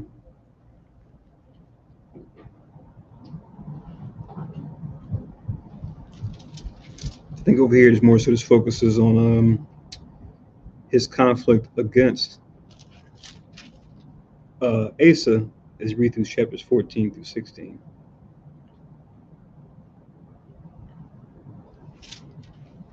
So we see Baasha mentioned in 2 Chronicles 16 and 1. Let's see if he's mentioned somewhere else. If any more details here. Don't see any more. Still focusing on Asa, chapter 17. Starts going into Joseph, I think, after chapter 17. So no. So let's go back to 1 Kings chapter 15 and let's read on to what verse 7. Yeah, actually, it's Or the 6. beginning of Baasha. Isaiah 1 and verse 19. Okay. Oh, so for like 16 and 1 maybe, or Let's see. 15:33 maybe. Give me 1 second. Check it. 16. Yeah, 16 and 1. 16 and 1 and 2. Yeah. All right, let me read that real quick. Isaiah 1 and verse 19 reads, and verse 20 as well. If ye be willing and obedient, ye shall eat the good of the land. But if ye refuse and rebel, ye shall be devoured with the sword, for the mouth of the Lord hath spoken. Right. So, in the case right here, the message is clear. Right. While we know the Most High is the author of everything, yet he gave us the element of will to follow him. Right? If we have the will to follow him and we use that will accordingly, then we will prosper. And if we use that will to go against him, then we'll face the consequences of going disobedience. Right here, Bayasha, he has the will, he has the choice of turning the family around, right, by making the right choices. Even after he was sent a message to tell him clearly is what's lie ahead of you. Kind of like the same story being repeated all the way back to Deuteronomy. The choice is there, right? You know, sometimes people say, "Oh, if the Most High knew this would happen, why he didn't prevent me from doing so?" Then you would be just like a robot. Right. Right? So Most High, remember, the Most High didn't create robot. Just like the Most High has choices, he gave us choice. He gave us the element of will to choice. Just like he has a will, we have a will as well. So we create in his image. Right? So this is right here. You know, it's not so much just, you know, you follow and you do everything, but you got the element of disobey as well. Well put. So that was Isaiah chapter 1, 19 and 20 to go with 16 and 1 and 2. Once again, Isaiah chapter 1, 19 and 20 to go with chapter 16, 1 and 2 of 1 Kings. So now I left off in 16 and 6. Now I'm going to read 16 and 7 of 1 Kings. Once again, chapter 16 and verse 7 now of 1 Kings. So it reads, "And also by the hand of the prophet Jehu the son of Hanani came the word of Yahweh against Baasha and against his house, even for all the evil that he did in the sight of Yahweh, and provoking him to anger with the work of his hands, in being like the house of Jeroboam, and because he killed him." Now it says in verse 8, "In the 26th year of Asa, king of Judah," so he had a certain amount of time to reign, as we read before, 24 years, going back to 1 Kings 15:33, it tells us how long that he reigned. Now it says, "In the 20th and 6th year of Asa, king of Judah, began Elah, the son of Baasha, to reign over Israel in Tirzah 2 years." So another short reign, unfortunately. Which usually when you see that reign where it's a short time, it's like you already know some bad stuff went down. Now it says in verse 9, so I'm going to go into how the Most High is going to bring his house down. So it's like with Jeroboam, he had his son Nadab, who had like a cutout, because his father Jeroboam kind of sealed the deal. Baasha, same thing. His son has a short time to reign after him, but you know, because of his father, now he's stuck in his house being rooted out now from being the ruler. It says, where am I at? Oh, verse 9. So 1 Kings 16 and 9. "And his servant Zimri, captain of half his chariots, conspired against them. And he was in Tirzah drinking himself drunk in the house of Arza, steward of his house in Tirzah." Right? So, you know, being a drunk isn't fitting for any of Israel, let alone a king of Israel. But clearly, his servant Zimri saw this advantage and took advantage of it. Saw this weakness and took this advantage of him. What do you call it? Getting the advantage over him during the time of his drunken state.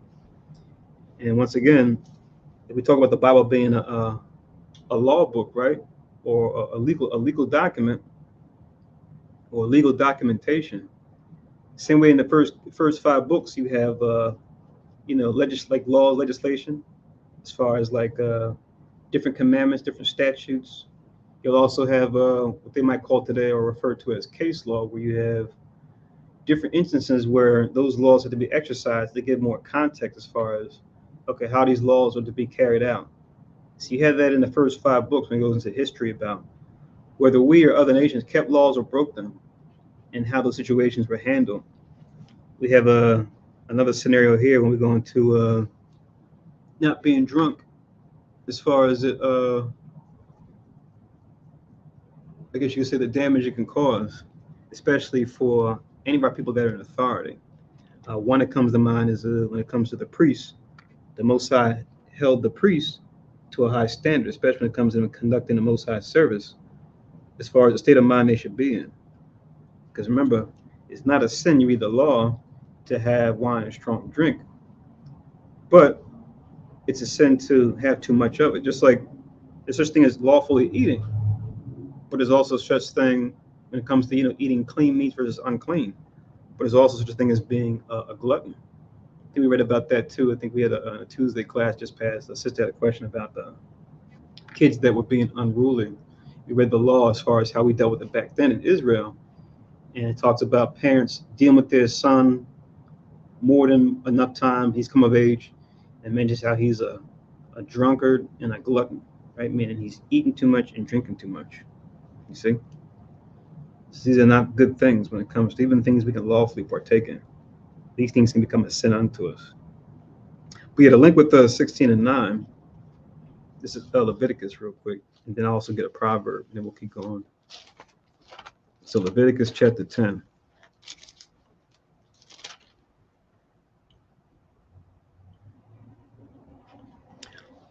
Leviticus chapter 10, I'm going to read from 8 down to 11. So it may not be referring to the king specifically, but it's something that obviously anyone of Israel can take into account, the wisdom behind this law here. As the people think about the Most High's law, it's explicit, but it's also implicit as well. In the more implicit aspects of the law, it requires us to really consider the law and meditate on it and say, okay, I see how this law speaks to this situation. How could it be applied to other situations, right? How can it trickle down to other things?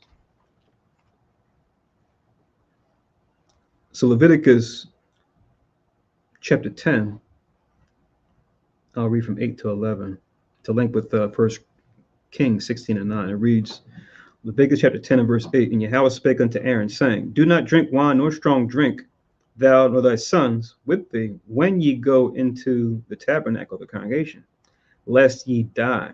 It shall be a statute forever throughout your generations. Verse 10, that ye may put difference between holy and unholy, between unclean and clean.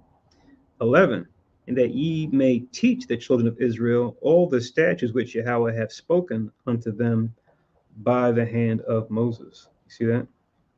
So when it comes to the priests who are in a position of authority, they have to be able to what? Put difference between the holy and unholy, between clean and unclean, right? So anytime you have authority, your words and deeds matter that much more. They always do, but they especially matter more since people are under your care. As a king, as a priest, as a captain of the host, right? Your words and deeds matter that much. And you can't have something that you're consuming impair that judgment when it comes to deeds, which your deeds are based on your decision making. Your words are based on your communication. Your communication, decision making always have to be sound according to righteousness. Otherwise, you'll come to an end. And then another verse we can get to in Proverbs that speaks to this wisdom as well. It's a couple different ones. I'm just going to read one, but Proverbs chapter 20, and verse 1 to go with this verse 2. Proverbs chapter 20 and verse 1.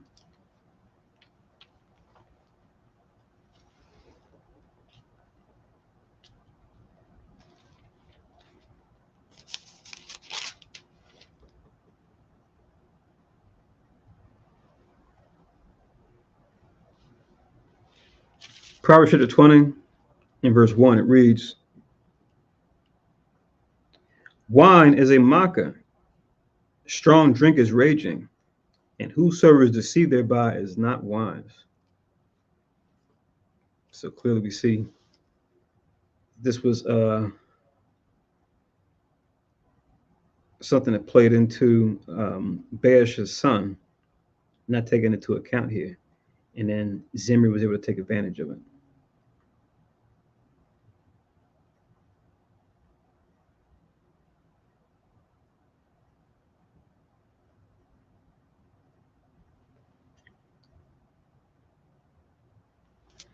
So remember this error that Elah made and be mindful of it, right?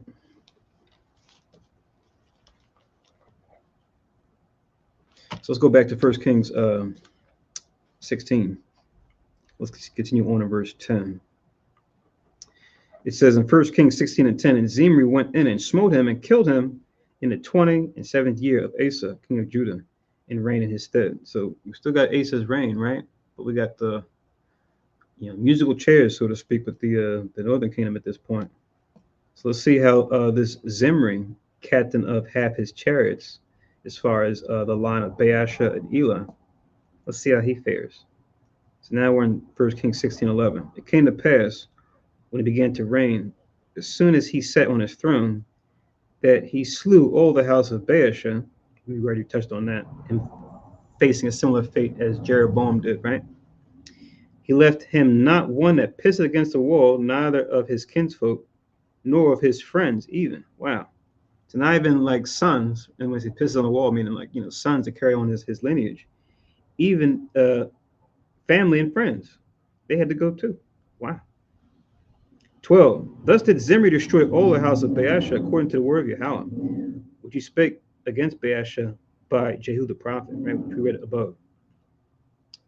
13. For all the sins of Baasha and the sins of Elah his son, by which they sinned, and by which they made Israel to sin, in provoking Yahweh, power of Israel, to anger with their vanities. Remember, vanity just means something that's worthless, right? Usually when we say vanity, people are oftentimes thinking of a vanity where you have like your mirrors set up to look at yourself, to get ready for an event, to make yourself up, right? But vanity just means worthless. In the context of looking in the mirror and saying someone's vain who's like self-centered, it just means, in that context, it's talking about making too much of your looks. You want to make yourself look nice and presentable, but when that's all that comes to you, all that matters to you is how you look, that's when that becomes worthless. So that's vanity from that context. But vanity is not just specifically, you making too much of your looks. That's just one example of vanity. Verse 14, now the rest of the acts of Elah and all that he did, are they not written in the book of the Chronicles of the Kings of Israel? Now reading on in 15, it says, in the 27th year of Asa, king of Judah, did Zimri reign 7 days in Tirzah. 7 days. We'll see what happened here. And the people were encamped against Gibbethon, which belongeth to the Philistines. All right, so we got another map coming up, but I'll share with you guys in a second once we get through these couple verses. And the people that were encamped heard say, Zimri hath conspired and have also slain the king. Wherefore all Israel made Omri the captain of the host, king of Israel, that day in the camp. And Omri went up from Gibbethon, and all Israel with him, and they besieged Tirzah. So Mosai used Zimri to take out Baasha's son Elah, but now that's now staying on his name, because it's like, hold on, okay, yeah, the Mosai judgment was to have him be overthrown, but now they're looking at him and saying, oh, we can't trust you now because you took him out stealthily. Now you're a killer of our ruler Elah, right? Even though it was still destined to happen. But that's how they're looking now at Zimri, right? So that's why we had such a even shorter shelf life for him, 7 days, to where now he was like not the captain of the host, but kind of like probably within his ranks, probably like he probably reported to Omri more than likely. Because it says back in verse 9, he was captain of half his chariots, right? But now, conspire's got to be dealt with regardless, right? So now Omri is going to say, okay, we can't even trust this guy now who took out Elah. So he's the captain of the whole host. So now going to come against Zimri and take him out. So once again, I'll read 16 again. The people that were encamped heard say, Zimri hath conspired and hath also slain the king. Wherefore all Israel made Omri captain of the host, king over Israel, that day in the camps. Now the general, over everything, he became the new king now, after taking out this, lower tier general, this Zimri. Then it says again in 17, and Omri went up from Gibbethon, and all Israel with him, and they besieged Tirzah, right, which is that city that Baasha had tied down.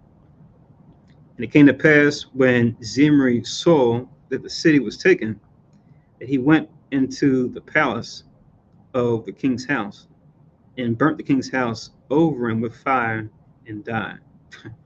So he went out with a bang. He went into the king's house, set it on fire, and burned with it. Right? I guess he feared what they might do to him once they got him, huh? It says, for his sins, which he sinned in doing evil in the sight of Yahweh, and walking away at Jeroboam, and in his sin which he did to make Israel to sin. So, yeah, definitely some tumultuous times here, right? And then reading on, it says in verse 20, now the rest of the acts of Zimri and his treason that he wrought, are they not written in the book of the Chronicles of the kings of Israel? So let me just share this other map. So this is map number 60, dealing with the Amorite dynasty, named after Omri, which we'll get into as you read further down in chapter 16. I just want to read this part real quick, what we're looking at right now. So if you look at the green lines as you go down here, some of the stuff is talking about things we haven't read just yet, like things that Ahab's going to be doing. But this right here in Jezreel refers to summer palaces that he had, which we're going to read about. Then it mentions here, towards the middle of this map, it says Omri besieges Zimri, who commits suicide. Right, that was him burning himself in the king's house we just read about. And there's the city Tirzah. So you have an idea of where it's at, right along the river. And then these green lines pretty much represent what Omri does next. So you see here from Tirzah, from Samaria going down to Gibbethon, which is right on the right close to the border where Judah starts, the southern kingdom, and you see Gezer next to it too. It says Omri besieges Gibbethon. And you see the reference to 1 Kings chapter 16. So just some locales, you kind of have an idea of where he's traveling to and what he's taking over on this map. So let's get back to reading. Some of these other lines are talking about some stuff that comes later. But just want to show this on the map here as far as it being depicted. You see up here with the green line with the arrow says Omri's forces in the upper right-hand corner of the map. Just you kind of see the visual, what's taking place here. All right, so let's go back to Kings. Let's continue on.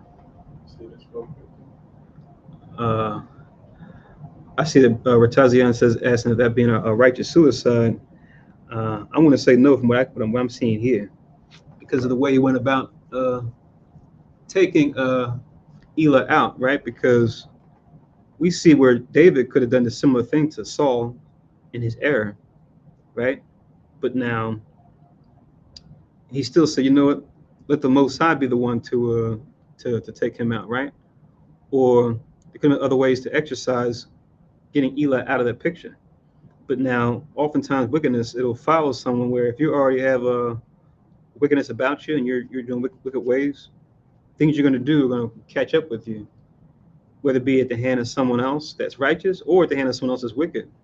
And even now, you being taken out for your wickedness, that person that took you out that was wicked, whatever they got going on is going to catch up with them too, where the Most High can have them be judged in the same fashion.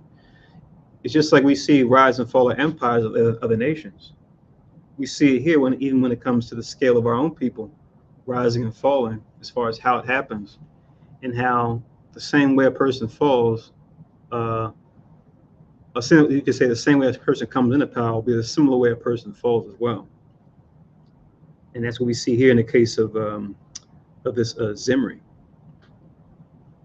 But yeah, I would say no in his case.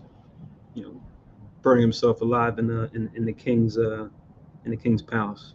I have a question here. And also, one thing we got to notice: this is the history of the kings in Israel. Right now, there's no other nations involved. Every now and then, we go and make treaties. Now we by ourselves. We together. We by ourselves. But still, we cannot hold a kingdom within ourselves.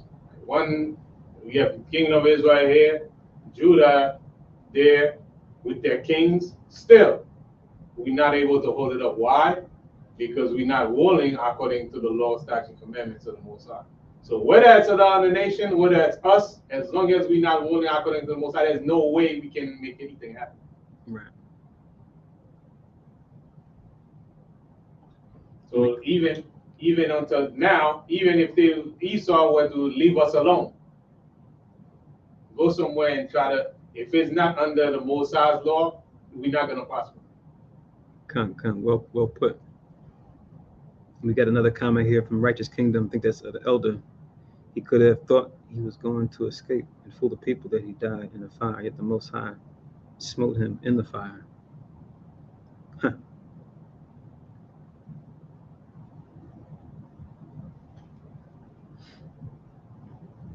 So yeah, any scheme that could have promulgated from that, if he tried, Most High wouldn't have let him escape. So it's a blessing when it comes to Israel. I know we touched on this last night. We touched on this, in the class as far as Psalms 47, 19, and 20. But the Most High giving us the law. So it's a blessing for us in that the Most High won't allow us as Israel get too far along in wickedness. He'll make sure to pull that rug from under us. Make an example of with the heathen who he's not dealing with. He'll allow them to succeed in their wickedness, and in us with envious eyes looking upon them going, wow, look at how much they're doing. Let me try to do things their way. Let me be a thug and a criminal like these guys. Let me, steal, rape, murder, deceive, oppress, profane like they do, and move ahead. That's how they moved ahead. But the Most High is like, nah, you, my people, Israel, you're not gonna be able to get ahead like that.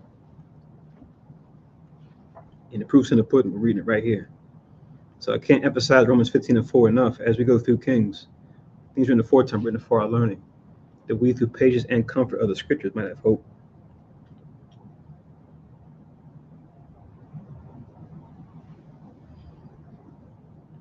So we got Omri on the set now, right after Zimri's short reign. After him, what do you call it? Sabotaging Elah in a drunken state, killing him, right? Assassinating him, and then end up killing himself in the palace of the king's house.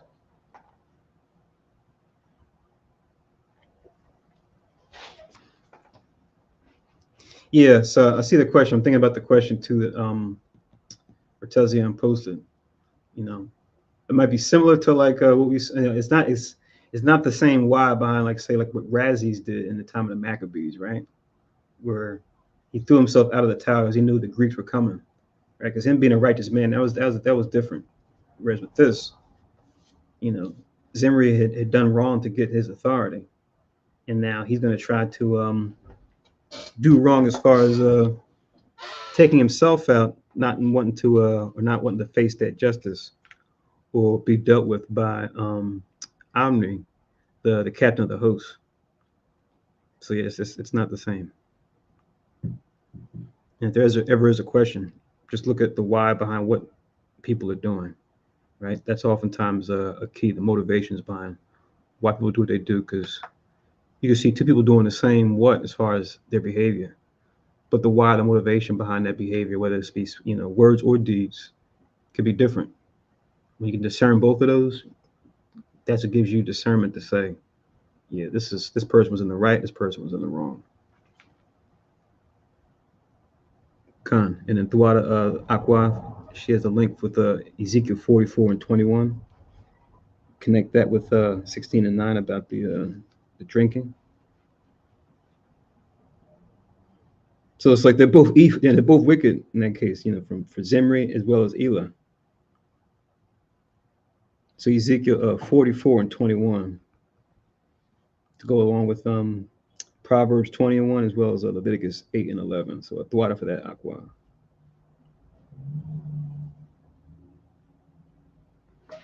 So now we're in 1 Kings 16 and 21 now. 1 Kings 16:21, it reads,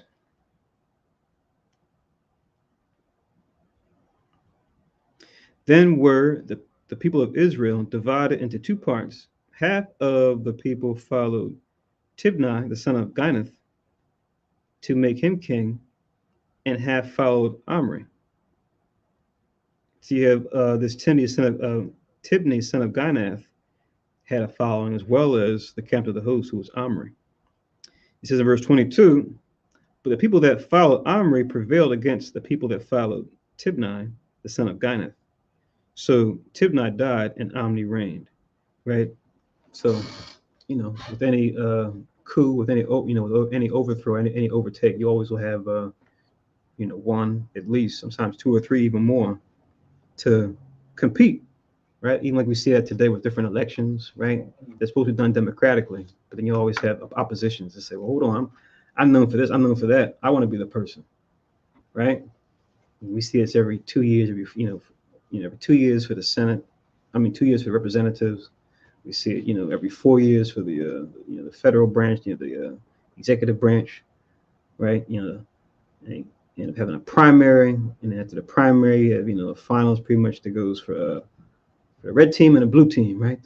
For the donkeys and for the elephants, right? It's funny, they're likening it to animals metaphorically, but we're considered as beasts, even in our governments, no matter how advanced we are. Like we were saying earlier, kind of, we don't rule according to the Most High's righteousness. Most High just looks at us as just beasts, right? But even amongst the beasts, the Most High is a favorite, like Kanman always touches on the lamb. So, how fitting for us to be likened unto a lamb. I should say Christ be likened unto a lamb. But I think Israel, we're likened unto an ox. You read that in the scriptures. Both. We're likened to sheep as well as oxen too, depending on the context, depending on the metaphor.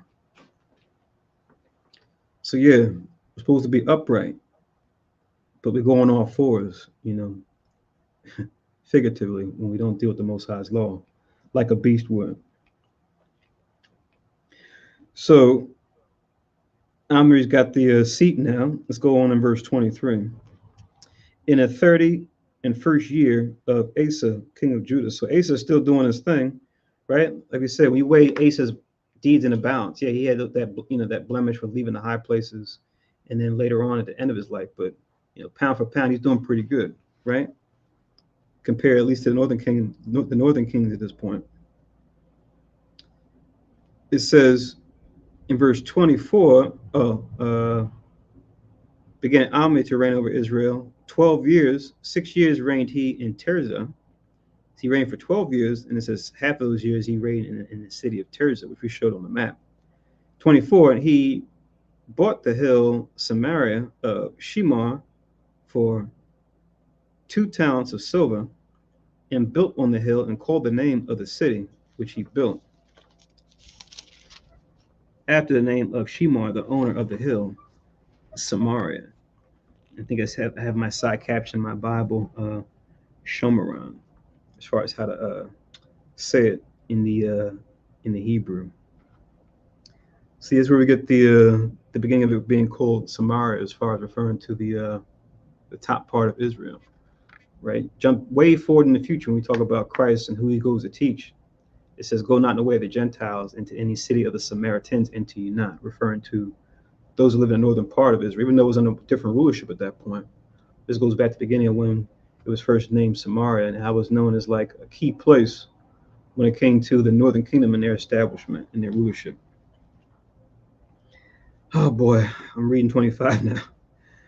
But Omri wrought evil in the eyes of Yahweh and did worse than all that were before him. Not again. Right? So now we got Omri. He's in authority, and now he's doing even worse than those that came before him.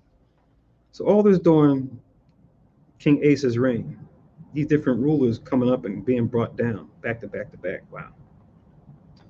Verse 26, for he walked in all the way of Jeroboam the son of Nebat, and in his sin wherewith he made Israel to sin, to provoke the Lord, or Yahweh power of Israel, to anger with their vanities.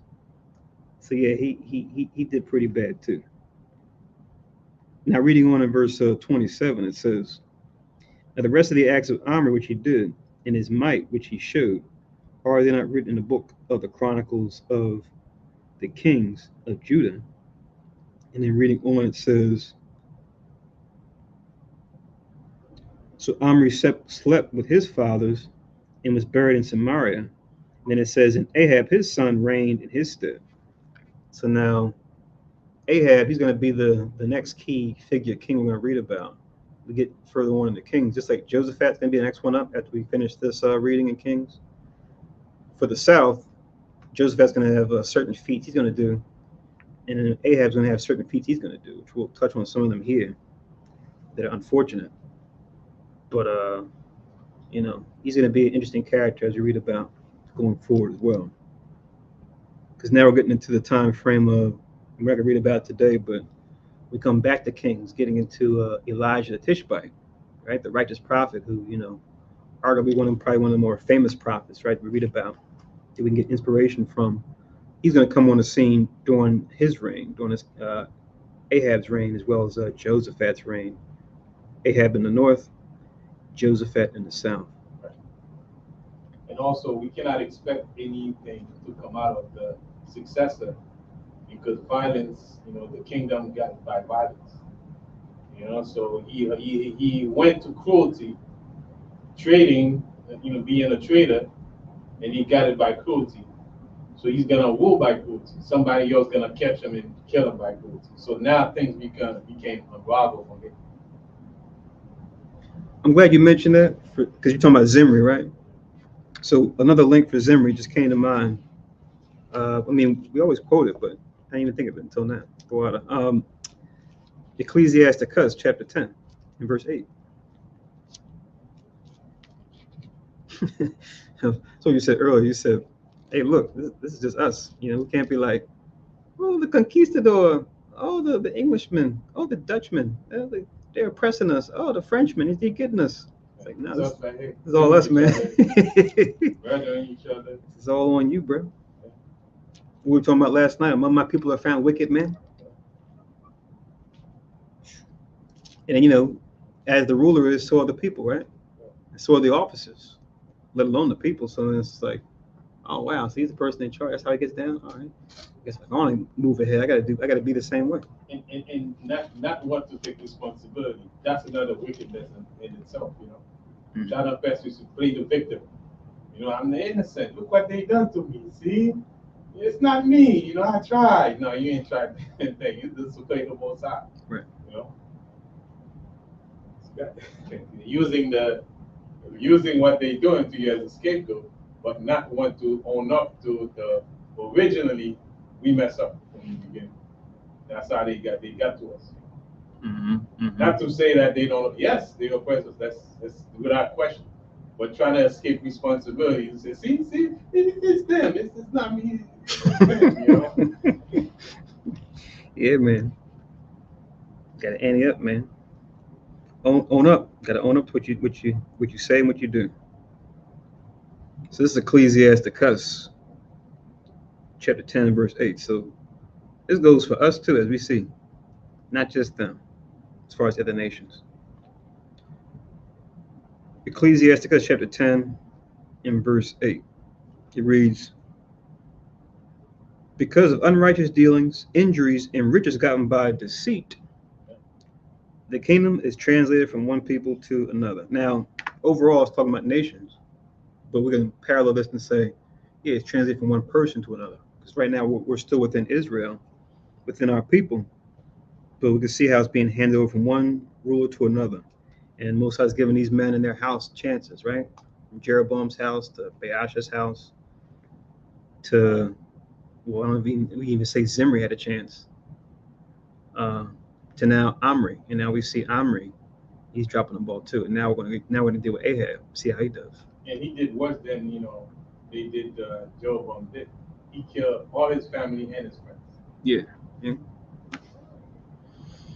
How about that? Yeah, man. For better or worse, we can look up to our forefathers and say, okay, this is what we should and shouldn't do. So back in the First Kings, now we're in 29. So now let's get a load of King Ahab, right? Another famous king in the scriptures, right? Let's see if it was for good or for bad. We don't know already. So 1 Kings 16:29 reads, in the 38th year of Asa, king of Judah, began Ahab the son of Omri to reign over Israel. And Ahab the son of Omri reigned over Israel in Samaria 22 years. Okay, 22 years. Let's see how those 22 years went. He's actually of Omri's house. Okay. As wicked as Omri was, the Most High even allowed his son to continue. It wasn't like the last couple examples where it's like, the guy's wicked, and his son gets a brief stab at it, like Nadab or like Elah, but then it's just like after a couple years. So you got 20 years, plus 20 and 2 years. Let's see how he did. Verse 30, and Ahab the son of Omri did evil in the sight of Yahweh above all that were before him. So he's going to outshine his father in wickedness now. Let me read this real quick in 2 Kings chapter 9 and verse 31.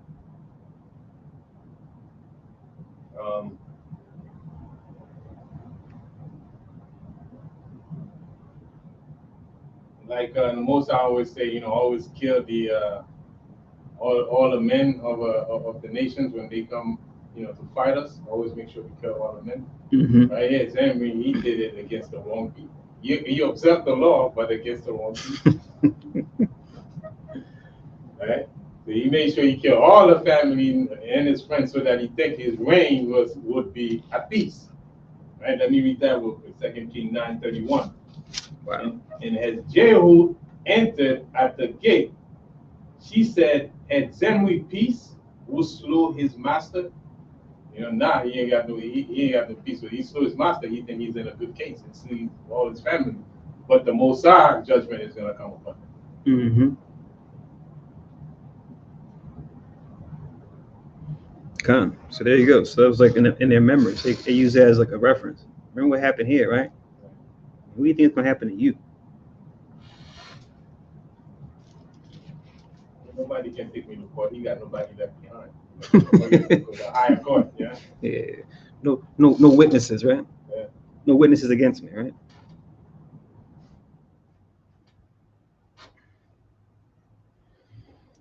Oh boy. Verse 31. It came to pass as if it had been a light thing for him to walk in the sins of Jeroboam, the son of Nebat. He took to wife Jezebel, the daughter of Ethbaal, king of the Zidonians, and went and served Baal and worshipped him. So took a wife of the Zidonians, Hamites. So it's messed up because anytime you hear Jezebel being used like colloquially, right? It's usually used to pertain to our sisters that are acting out, right? That are acting like a whore, dressing like a whore, etc., right? But now don't forget, Jezebel was a heathen woman, right? So same way as men, we can model ourselves after these heathens, try to be like them in all their wickedness. As the sisters, they now look at the heathen women and go, "Oh, let me act like them." So you want to act like the heathen women. Look how they conduct themselves, right? But yeah, what do we have now? We look up to, Hamites, not realizing that they're not our people. I think that the sisters were talking about that in the class last night, as far as like, Queen of Sheba and Cleopatra, and Nefertiti, and you'll see sisters wear like jewelry and stuff, especially Nefertiti. She's a popular one. Like a necklace for her, or it might have like, God forbid, a tattoo, or like one of those like armbands. It might have like an ankh. And you have Nefertiti, next to her, she's kind of like her brothers kind of look at Tutankhamun or Tutankhamun and kind of try to do like a picture of him. Someone looks like him. Like I think that one of those Nas albums, he had like one of the albums where it was like Nas's face, but he had like the same headdress as Tutankhamun, that the Egyptian pharaoh. You get the ladies that look up to the Hamites too, with the Nefertiti, right? And looking at her and going, "Yeah, she's a queen," It's just like, oh man, we only knew that they're not our people and that they oppressed us. So yeah, Jezebel was a Hamitess. Don't forget it, a Zidonian. Even though when you hear Jezebel, you tend to think about our people. So yeah, married her and then serving Baal, right? A famous idol, right? That was very popular. And even still worshipped today when people don't even realize it, right? When it comes to certain practices and customs that they do. And then Esau oftentimes adopting the same practices of these Hamite gods and then incorporating them into their own. Like Baal was kind of like a father of the gods, similar to how Esau adopted or set up Zeus as the Greeks, and then later Jupiter as the Romans. A lot of the stories behind, or Jove, A lot of stories behind Jupiter and Zeus actually go back to Baal, right? So yeah, you see, what was it? They got it's the TV show now with the I know it was a movie back in the day. They made this thing is called so Percy Jackson, like on Disney Channel. He's supposed to be a descendant of their god of the sea. I think it's Poseidon. I'm not sure what the TV show is talking about, but I remember that movie. They had this. I think it was called Lightning Thief. He's supposed to be the son of Poseidon. He's going after the lightning that's supposed to be belonging to Zeus to try to find that, and his whole journey to get that, and then so there's more of these TV shows and movies and books trying to get our people, the heathen of course, but definitely our people by extension, caught up in their idolatry, even if it's through like fiction, fantasy, So yeah, Baal is no good. 32. And he reared up an altar for Baal in the house of Baal, which he had built in Samaria, right? So Samaria's up to a bad start. They got that there. Then it says, and Ahab made a grove, and Ahab did more to provoke Yahweh, power of Israel, to anger than all the kings of Israel that were before him. And then finally it says, in his days did Hiel the Bethelite build Jericho. He laid the foundation thereof, and Abiram his firstborn, and set up the gates thereof, and his youngest son Segub, according to the word of Yahweh, which he spake by Joshua the son of Nun, which I think they have a reference here. Let me see. I'm not sure if it's a direct reference, but going into, let me see.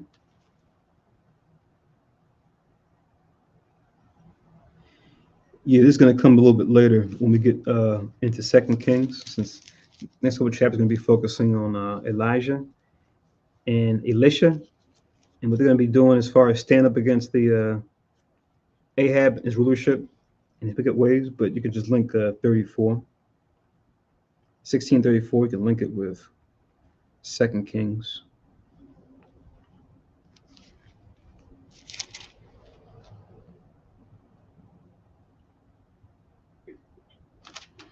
Chapter 2 and verse 4.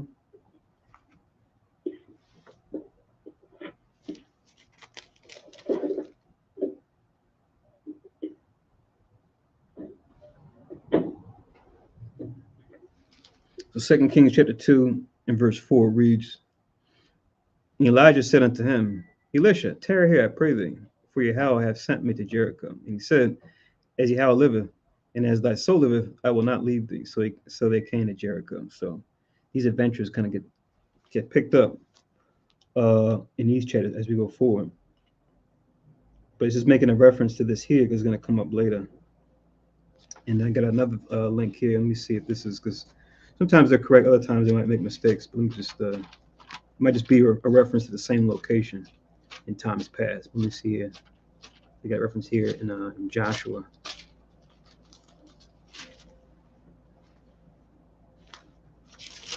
Joshua 6.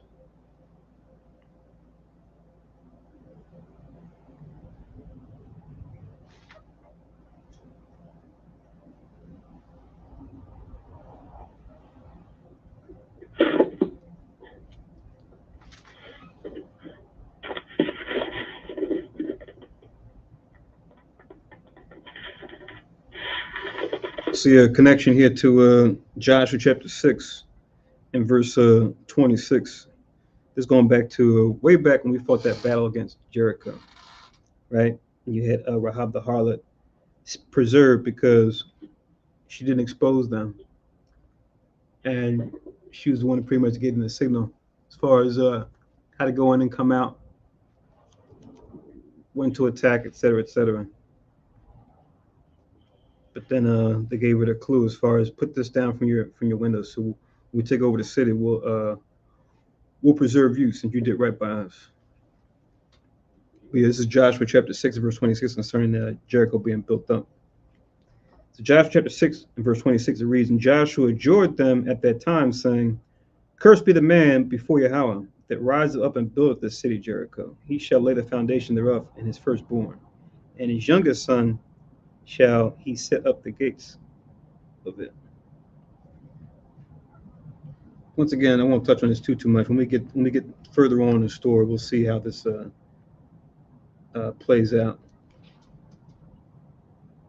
But just a reference here in this last verse of 2 Kings chapter 16. But yeah, we'll make an end here unless anyone else had any other scriptures they wanted to bring out concerning what we read today in 1 Kings 15 and 16. I think I showed you guys all the maps I wanted to show you. Yeah. 2 Kings 2, yeah, I got that already. So anything else you wanted to bring out or scriptures? Okay. All right, guys, so we'll make an end here. It's actually, looks like it's not sticking, but we actually got some snow here where we're at in the Mid-Atlantic region. Let me just do some housekeeping real quick. So as you see in the banner, we're celebrating the Sabbath, reading 1 Kings 15 and 16. Remember, this Wednesday coming up at sundown, it's going to be the 11th new moon. So that's going to be January 10th at sundown. That's going to be the 11th new moon. So make sure you just mark that. I'll send out a reminder probably Sunday night, just to remind folks just to be ready for that. Let's see here, as far as banners, let me make sure I put them up here. So, oops. So every Tuesday and Friday from 7 to 10 p.m., we have the teleconference, which I have going by right now, as well as the Zoom web link, which is this one here, profitabletalks.com. We try to keep both open at the same time in case you're not able to watch on your phone. You could listen in as well. And if you want to make any donations to our school, as far as like check a money order, our address is here, Hayat Sharla Kana, spelled that way, 3826B, Germantown Avenue, Philadelphia, Pennsylvania, 19140. And if you want to make any donations to us over the interwebs, the internets, we've got paypal.me/HYK12. You do it that way, or on Cash App at Ha Kanas. Once again, Ha Kanas on Cash App. You can do it that way as well. And of course, as always, make sure and like to share the video to get the word out so that more folks can know the truth about who we are as a people. You know, we're no longer just a descendants of slaves or indigenous peoples here in the Americas, but we are the southern and northern kingdoms of the 12 tribes of Israel, which we got to read about more specifically today. That we're under we're in a lower state for breaking God's commandments as a people. And now we have an opportunity to come back into God's graces by keeping His commandments, by being Christians, true Christians, which means follower of Christ, literally, which the Christian church, whether it's Catholic, Protestant, doesn't matter, don't do. They got you following Baal, like King Ahab. You don't even know it. Worshiping the host of heaven, right? And even tying these actual gods to the worship of the host of heaven. Like we'll celebrate just recently with this Xmas, winter solstice, celebrate what they call the birth of the sun, which has nothing to do with Jesus Christ's birth, among other things.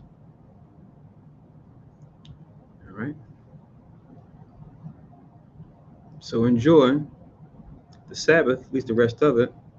Definitely stay warm, definitely stay inspired. Definitely read some scriptures. We're gonna check out some videos or documentaries, you know, check out some current events tied to prophecy.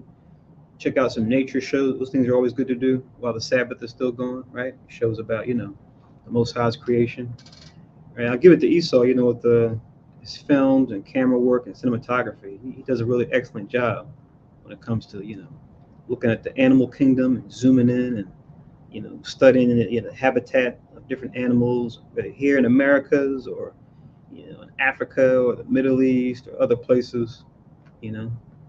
Do a real good job of doing that. It's always you always learn things and you gain insight even from studying the Most High's creation when it comes to, you know, the affairs of us, as people. Israel, heathen, and the heathen alike, you can oftentimes get certain insight when you study the animal kingdom and different other creatures that can actually reflect back on how we do things here as upright men and women. At least supposed to be upright men and women.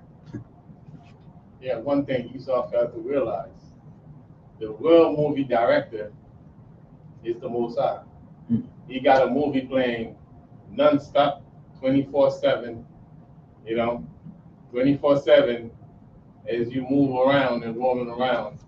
The movie is playing and everybody's act is being recorded. Mm-hmm. Nobody's keeping a beat. So that's one thing you got to realize. The real movie director is the Most High. Currently, the tape keeps on rolling, never stop. Well put. That's true. It's facts. Yeah. So yeah, current events, nature shows, scriptures, of course, always. Probably should mention those first, but I figured that'd be understood. Yeah, these are all those different things documentaries of different kinds. Those are all good things to check out on the Sabbath. If you want to not necessarily go through the scriptures, because even those things, those documentaries, those nature shows, are going to really lead you back to the scriptures anyway. Things the Most High spoke about when it came to, rise and fall of nations, as well as aspects of the creation, like the Solomon talks about the different cycles, whether it be the food chain, the cycles of the sun, the cycles of the seasons, etc., etc. See, nothing wrong with checking those things out as a way of keeping the Sabbath holy. So Shar Shabbat, and with that, we'll do the closing prayers. We'll talk to everybody in the Tuesday and Friday class that's coming up next. But also just be reminded of Wednesday, we got the new moon too.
Barakateh Yahweh, Ba'Shem Yahweh Shai, Asherah, Nathananawa, Parya, Gapin, Tawada Aman. La Yahweh, Ba'Shem Yahweh Shai, Yasha Allah.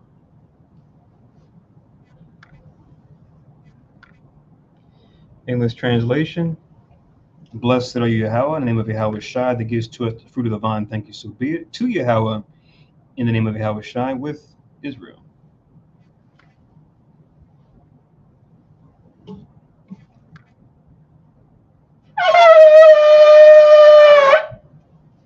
Amadwa, Panywa, Yerushalayim. Stand up, Jerusalem.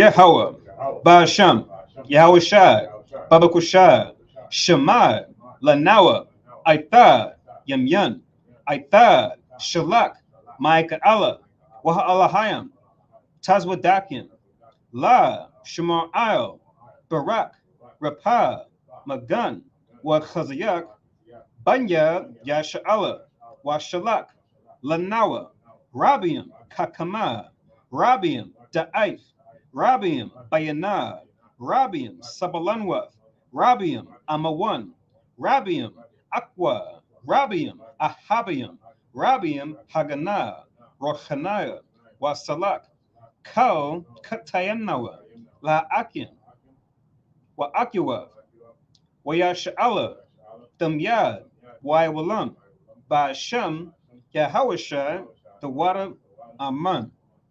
English translation, Yahweh, in the name of Yahweh Shai, please listen to us now. Right now, send Michael and the righteous powers to watch over, bless, heal, protect, and make strong the children of Israel. And send to us much wisdom, much knowledge, much understanding, much patience, much faith, much brotherhood, much love, much spiritual protection, and forgive all our sins. For the brothers, sisters in Israel, always and forever, in the name of Yahweh Shai, thank you, so be it. Four Corners Prayer. Yahweh, Ba'asham, Yahweh Shai, Barak Nawa, Wayasha'ala, Wabathia Saparian, Shema, Yashavella, Yahweh, Elohoinawe, Yahweh, okay. English translation, we said Yahweh, name of Yahweh Shai, bless us in Israel in the house of books. And then we said, Hear, O Israel, the Lord our God is one Lord. So with that, once again, we'll say Shah Shabbat. Enjoy the rest of your Sabbath day. And I most as well will talk to everybody in the upcoming week. It's Manachah Tawab Yashra, which just means good afternoon. Good afternoon. Good afternoon. Good afternoon.